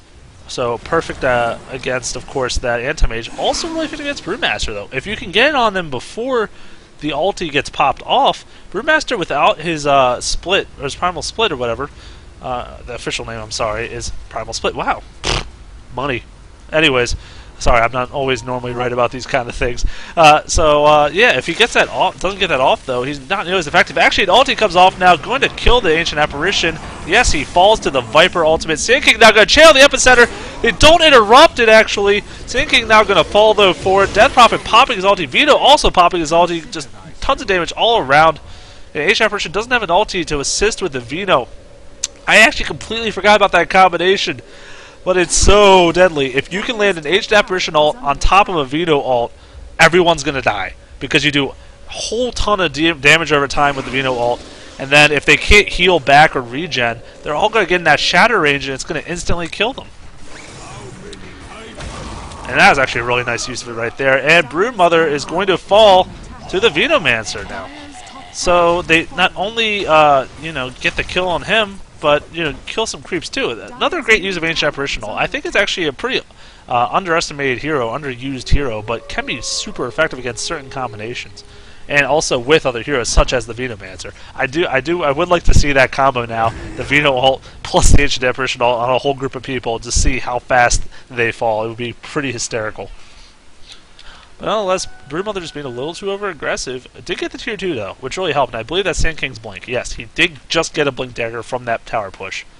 So now their initiation's a lot stronger. He still got his ulti off, though, without it, which is a pretty major feat in itself. But actually, you look at this Dire team, they have one hard silence. I mean, if you say Brewmaster uses his ult, or Anti-Mage uses his ult, okay, yes, they have some stuns in that regard. And sure, they have Ancient Apparition stun with Cold Feet, but that is not nearly effective enough to be able to stop an Epicenter every time. But now that he definitely has that the blink, there's definitely going to be a lot harder time stopping him. And actually, I'm a little confused here, I have to admit. The point booster on Viper... Okay, I have to call myself out noob for a second. Why does he have a point booster? I'm really sorry about this, everyone. Is he going what I think he's going? Anyways, before I get too crazy into this, here we go. A sheep's... Oh, actually, Yule's by Death Prophet. I do actually really like that pickup. She can use it not only offensively, like you said, you saw right there, to save her allies, but on top of that, defensively, when she pops the ghosts, they still fly around her while she's up in the air. So it's a really nice defensive tool to also dish out a lot of damage. So all around, actually a pretty effective item. She also gets a ton of mana regen, which helps her out a lot when she's trying to spam off her waves. So just a great item, all in all, for her. But yeah, I think Aghanim's actually might be what Viper's going for at this point. I saw the quick Yash, I expected a Manta to come out, but no, it looks like he'd rather get the upgrade. Which I guess reduces the mana cost to 125 at all ranks, reduces the cooldown substantially. It does go down to 12 seconds, and the cast range does increase, but I don't know. It's an interesting choice. I'll give it that. I'm not going to say it's bad or anything. It's just definitely different than what I would expect. Then again, how often do you see Viper? So, you know, the builds are really up to them to decide how they want to go with it. So we'll see how it works out in the end. Brew doing a wonderful job of split pushing in the meantime. You do have a Battle Fury Anti-Mage, and look how much damage he's doing to these Spiralings. Oh, a whole crap ton. Thunderclap on top of it. Just trying to do as much as they can. But in the meantime, they're going to take a quick tier 2 for it. And this is, of course, the strategy you want to do with the Broodmother. Let her push that lane by herself, all those webs you see lined up in a row. So that way, if she's in trouble, she just starts running web to web to web to web to web, blah, blah, blah. Perfectly safe, you know? That's supposed to be an arrow, but you get my picture here. You know, she has 25% extra movement speed in those webs, as well as invisibility. Pretty easy to survive. And she's not supposed to be with her team, that's the beauty of it. And she actually has her organ now. So if Anti-Mage thinks, or someone thinks they can solo her, they're probably wrong about it, but they're actually looking at gank. Do they have a dust? Very crucial that they have one for this gank. No, I do not see a single dust. The silence is going to come out, but is that going to be enough? They're using enough burst damage. The H Apparition ult even decided to come out, and a Veto ult. Wow, do they want him dead? And they sure do get it. There's no question there. He falls. But for what cost? I mean, you know, I saw a couple different ults used there just to ensure that death. I haven't actually looked at the wild. Gold graph, 8,000 gold. That is actually super large. It has to be because of the tower advantage. No towers killed yet for the Dire. All 3 tier 1s are still up. And the Roshan now is going to get hunted down here. Experience-wise, though, Dire's definitely pulling that one ahead, which I'm glad why they put the experience graph in the game. You can see the full perspective. Gold's not enough, of course. And actually, Initiation's coming out here.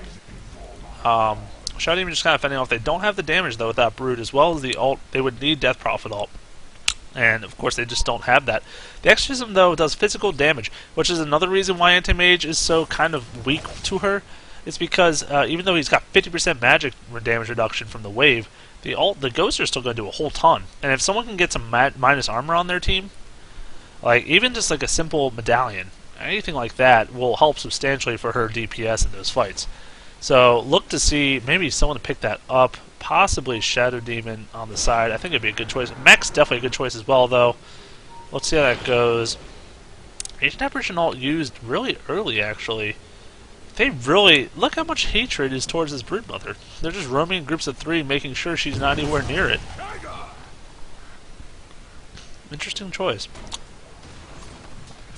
And yes, Aghanim's now definitely looks like the clear winner for Viper. Has the Ogre Club. Probably going to go next for...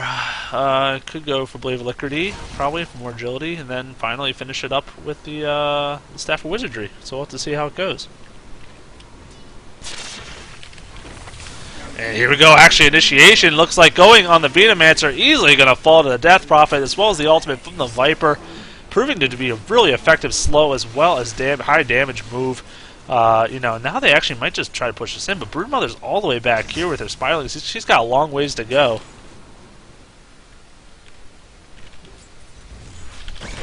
In the meantime, Ancient Apparition Ult's going to go in. Not going to necessarily hit, though. Are they going to be able to do any more damage? Yeah, it was a pretty big whiff. Disruption coming out now on the Anti-Mage once again to try to burn some mana. And we're going to see how this goes. They're putting the pressure on. Now Broodmother's going to push this top of 5 seconds left on Vino, so it's going to be a 5-on-5 either way. Yeah, she does respawn.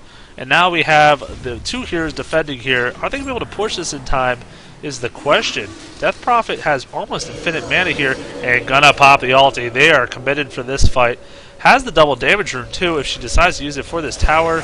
Here we go. A silence actually comes out. Does affect the Brewmaster, but the Yules, this is exactly what I'm talking about, still doing a whole ton of damage. The Epicenter hitting 3 heroes. The Brewmaster gonna get his ult off though, gonna do as much as he can. Gonna actually burn down the Sand King as well as possibly the Death Prophet. Look how much damage. The Disruption perfectly used. The Ghost still doing the work.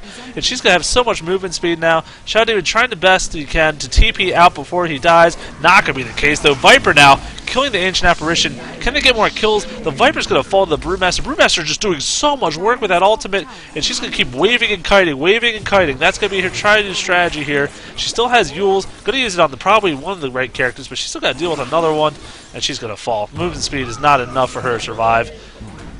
4 for 3. Oh, but what's been going on top this whole time? Brewmaster pushing out the lane.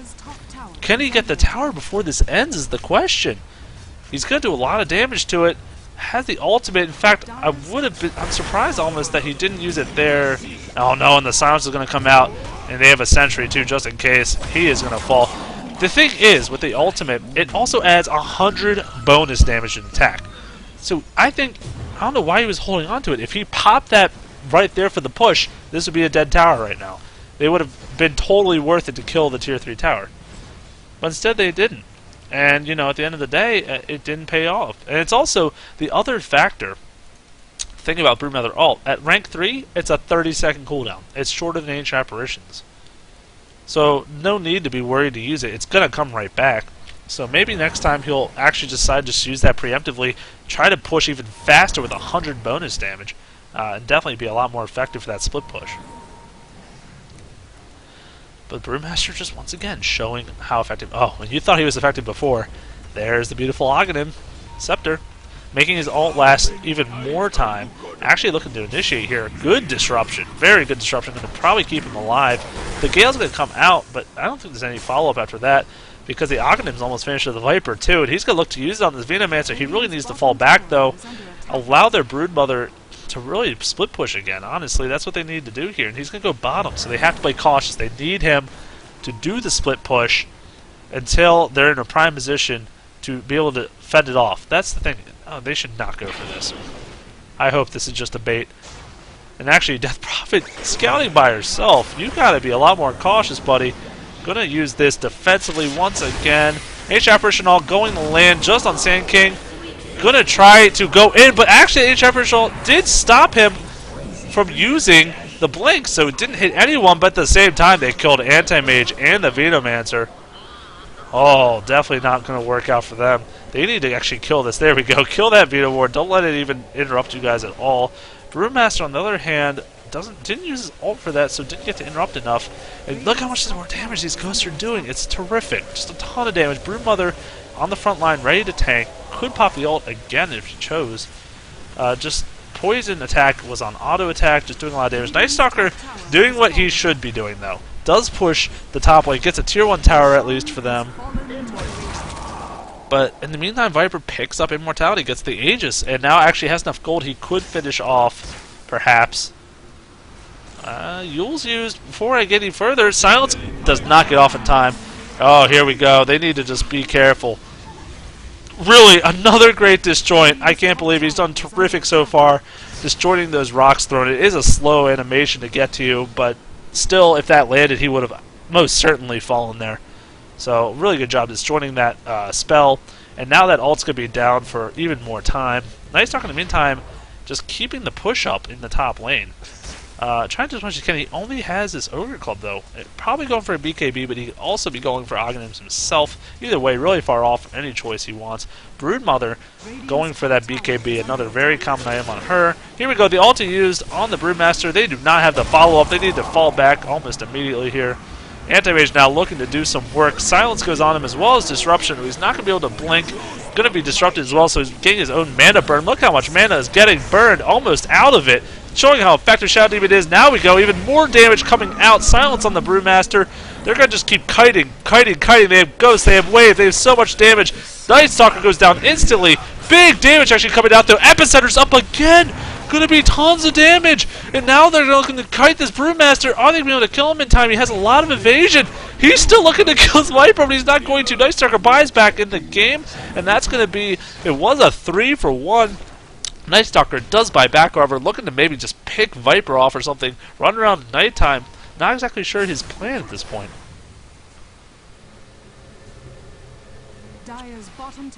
I also have to remind everyone that this is pretty much a 45 fight every time. Broodmother just doing her own thing top lane pretty much all game. She's been in a couple of fights here, but she hasn't really done a whole lot for them except push this lane. So they're pretty much winning 4v5s, and they're kiting. That's what's wonderful about their lineup that I've kind of come to realize here. They had the Death Prophet with a lot of move speed, the Silence and the Crypt Swarm, just wave, turnaround wave, Yules to avoid some damage and whatnot. Disruption to slow people down as long as Demonic Purge, and then the Viper slow, just tons of slow comes out from Viper with his ult and poison attack. So a really nice kiting team, kind of in general. Pretty impressive all around. You know, these aren't things you kind of put together until you see it live in action. And the Dire, in the meantime, I was trying to piece that puzzle together what their lineup does, and I like the Vino AA ulti combo, I really do. And the Brewmaster just by himself is just a strong hero. He doesn't need a combination. He just does as he pleases. He goes through there and just wreaks havoc. But, you know, is it enough? His team just keeps getting slaughtered before the fight even begins. And the AA ults just haven't been landing on enough heroes to really prove effective enough. That has probably been one of the major issues in these team fights. Aghanim definitely finished on Viper. I would think Manta now would be his next choice, especially with that Yasha. You know, just improve how much kiting and damage they can truly do as a team here. Brood, on the other hand, just needs to keep the push up. Has the BKB now finished up. In fact, Radiant Structure's fortified. Looks like Anti-Mage is just now pushing a tier 1 as well. Gets that done. Manta Style is finished. But he doesn't have enough for buyback, so he can definitely not fall in this next team fight. And he needs to TP ASAP right now. They are getting pushed in. Ghosts are up. A-ult actually hits a couple of series. Here's Brewmaster Silence, though. Here comes the Epicenter. Going to kill at least the Night Stalker, but that is it. Viper are going to take the kill there. Are they going to have the follow-up? Here comes the Brewmaster. This is going to prove really dangerous. Viper are going to fall instantly, but he does have the Aegis, so he's not concerned about that. Here comes even more AoE damage. Are they going to be able to kite them enough? Broodmother definitely doing a lot of damage top. I'm going to keep following the action for you guys here. Just consistently chasing, kiting, trying to do as much as he can. And all the ghosts come back to heal him full. Viper gets now a triple kill, but he is going to fall again. That's 2 kills for him, or on him, excuse me. And now it looks like the Panther is just about to wear off. Good use the Thunderclap. It's not going to hit anyone. The Yules is up. Viper just buys back. TP's back to middle. Going to look to help his team out as best he can. Are they going to be able to finish this kill? They are looking to dive right past. Ancient Apparition actually going to... Oh, he's going to fall to the Broodmother from the top lane. Now, Brewmaster actually picking up a kill, but here comes the ultimate. He's going to try to TP the best he can. Sand King with a beautiful Burrow Strike going to interrupt that. Night Stalker now the only one alive. Can they defend? This is what I'm talking about. Finally, Broodmother joins in the fight, and look how much he helps in just a little bit of time. Kills AA, gets the kill on Broodmother as well. Has the BKB still full duration. I think this might be close to a GG, just being outplayed wonderfully. Another great ultimate by Viper, doing tons of damage. Gonna drop him again instantly. Venomancer doing as much as he can. The ultimate used, but it's not going to be enough. Well, Sand King's going to fall for it, so that's a positive, but they're still going to push 3 seconds on this Death Prophet ulti, actually. He might decide to use it again to take both top and middle if he chooses so. Yes, it's going to come out. Ensure they at least get the middle. This AA could be proved to be very effective.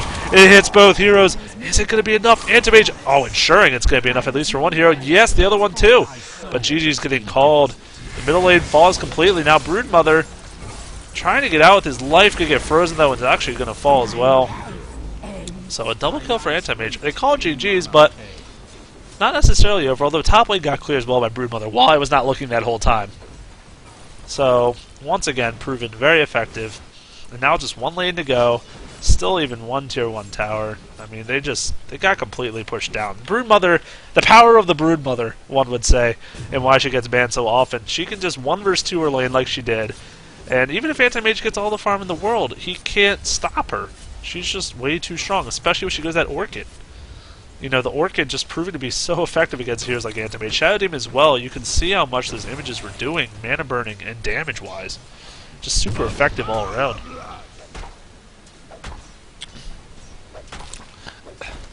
Sorry, I am taking more sips of water as well.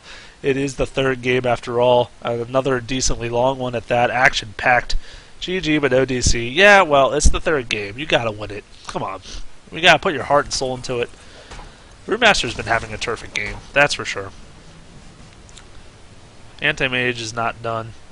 And he is Anti-Mage. And look at their lineup for late game. The Brewmaster, Anti-Mage, and the Night Stalker. If they can somehow get some items muster up, but this advantage is 14,000 gold. Experience is actually dead even almost. But that 14,000 gold definitely going to be a huge thing to top. I don't know if they can come back from that. But they're sure as hell going to try. Now pushing down the middle. 4 heroes, 5 now. Anti-Mage coming in. Looking to go right past that tower. Death Prophet using before even using her ult. Going to definitely pop it here. No, not yet. What is she waiting for? There it goes. Epicenter going to come in now, doing a whole ton of damage. Going to kill 2 heroes down.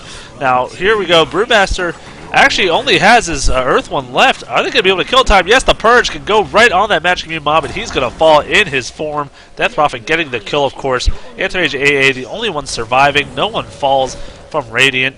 GG's still being called. I think this time, though, it's going to be Reals. They're going to push in for the base. DC is actually coming out. Well played, best of 3, and look at that. This is why you never give up in the series. They started 1-0 down. You know, of course, Babus taking the first game, but then the Uncarryables are like, you know what, we got this. We're going to stick to our roots. Apparently their roots are awesome team comps. Take the second game on a very close match, a good comeback, I would even say. This 3rd game just kind of cruising through and just taking the win. So here you go, 2-1 is the final score, the Uncarryable over Babus. Thanks, guys, for tuning in, by the way. I really appreciate you guys sticking around for these games. It is going to be the end of the night for me. You know, follow me on Twitch if you want to see more of my shoutcasting. Like I said, I actually normally have a co-caster. I might have some more action, but either way, I plan on doing a lot more of these kind of shoutcasts, hopefully for this league, as well as other ones as well. So if you like me, give me a follow. I'm also on Twitter, at Dota On Demand, so I'll announce my actions there as well. Otherwise, like I said, thanks for tuning in. Let me know what you guys thought of the cast. I'll be sticking around chat for just a little bit. But I might be doing some games tomorrow, depending on if people really want me to be there. Otherwise, who knows? We'll see what happens. But, yeah, good game. And I'm just going to open up to chat right now. People can feel free to start filing out as they please while I throw on a little bit of music in the meantime. My classic.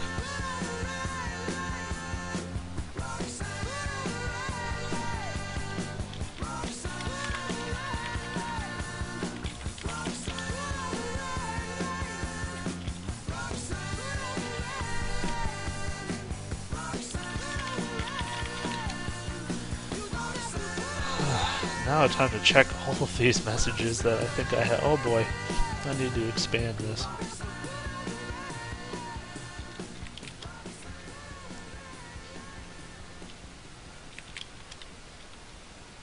GG's all around.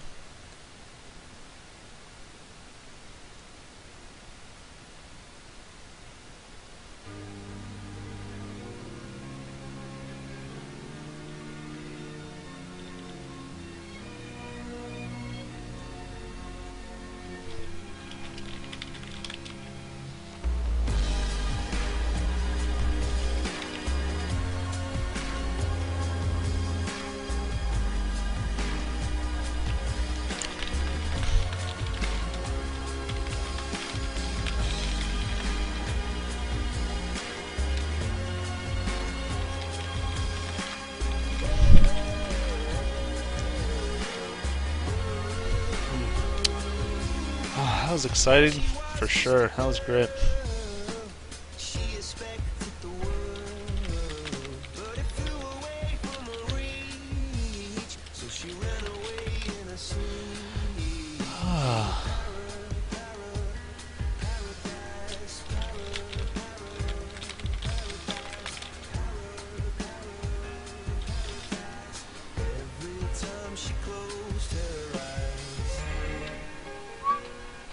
Man, of course now all the viewers come after the series ends, and I feel so bad about it. Why is that the case? Why do viewers all come after series ends? Oh, man.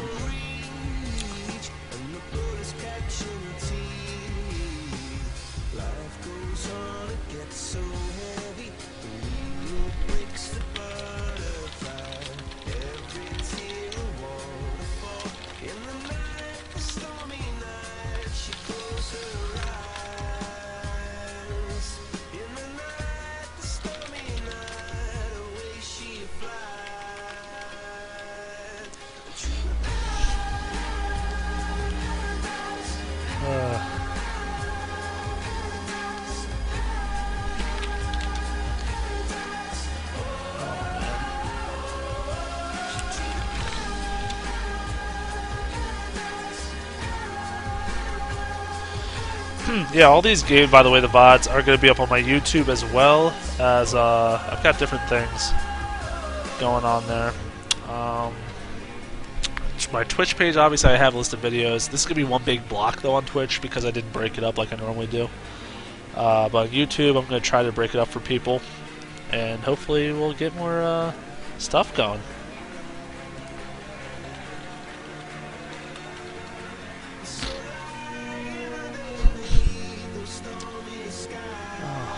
I think I might be ending the... might be shutting this down here soon.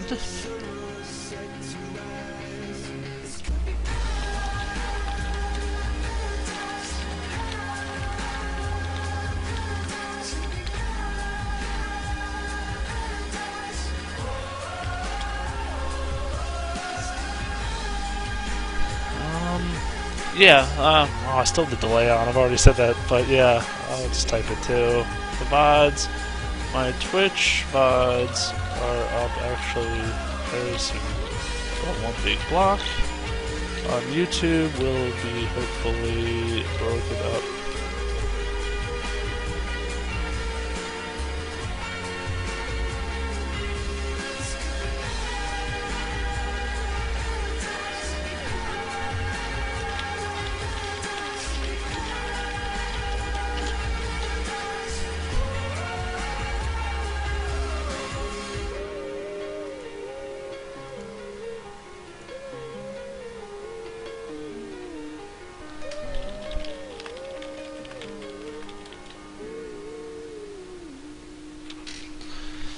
Ah, good times indeed.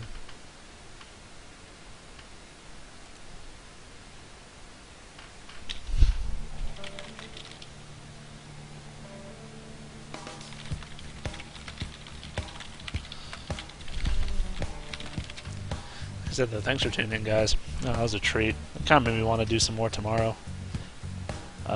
Maybe afternoon I'll have some games to cast. Like I said, though, follow me on Twitch here, and you'll know exactly when my games come up. Also, our schedule on /r/ was it RDTL? I think it is. Has all the schedules. I think it also has the casters that are assigned for each one. So you guys can definitely check it out there as well. I should be casting the ones probably that my name's next to. I know I'm not doing the morning one, but I'll be doing maybe some later. We'll have to see how it goes.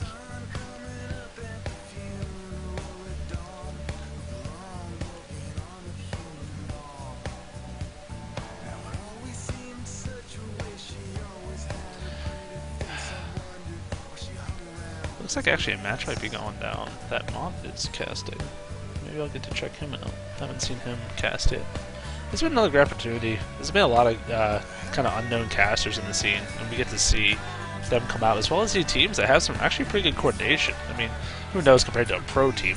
But even still, like, just I love the fact that there's like even skill matches in this case. Like that series alone was more interesting to me than a lot of pro games I see, just because of how close it was, the picks that came out, and just how things went back and forth. Like, it really gets me excited and makes me happy to do this kind of thing for these kind of teams. You know, pub stomps, no one wants to see that kind of thing because it's over in like 20 minutes and it's a slaughter. Like, you want to see some back and forth, some give and take.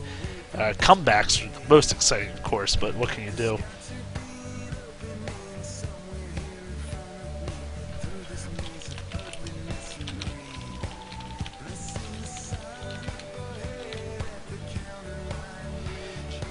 Unfortunately, everyone, I will not be casting any more games tonight. So, tomorrow, be on the lookout for my stream to go up. I will be doing more games.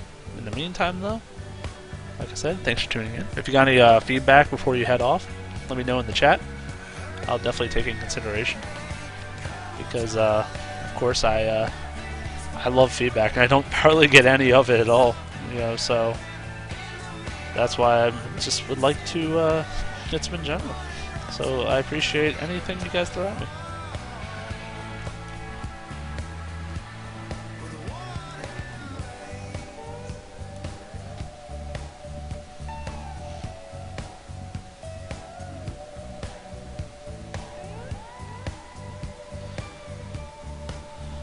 Ooh.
Of course, I'd remember the names of the teams. Where did I put it? Oh, it's over here. It is over here. The names of the teams.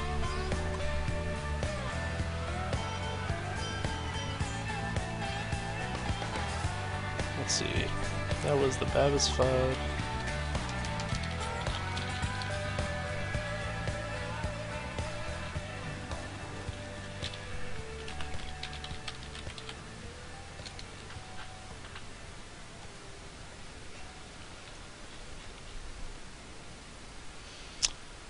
Good stuff.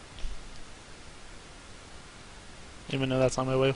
One headlight, another classic. I have a lot of classics, I'm not gonna lie. A lot of older songs.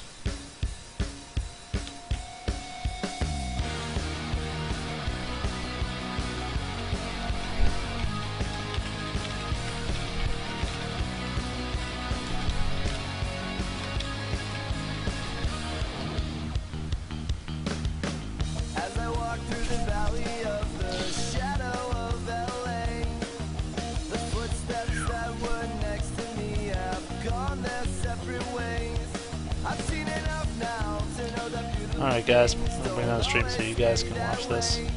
Thanks again, I'll catch you guys later.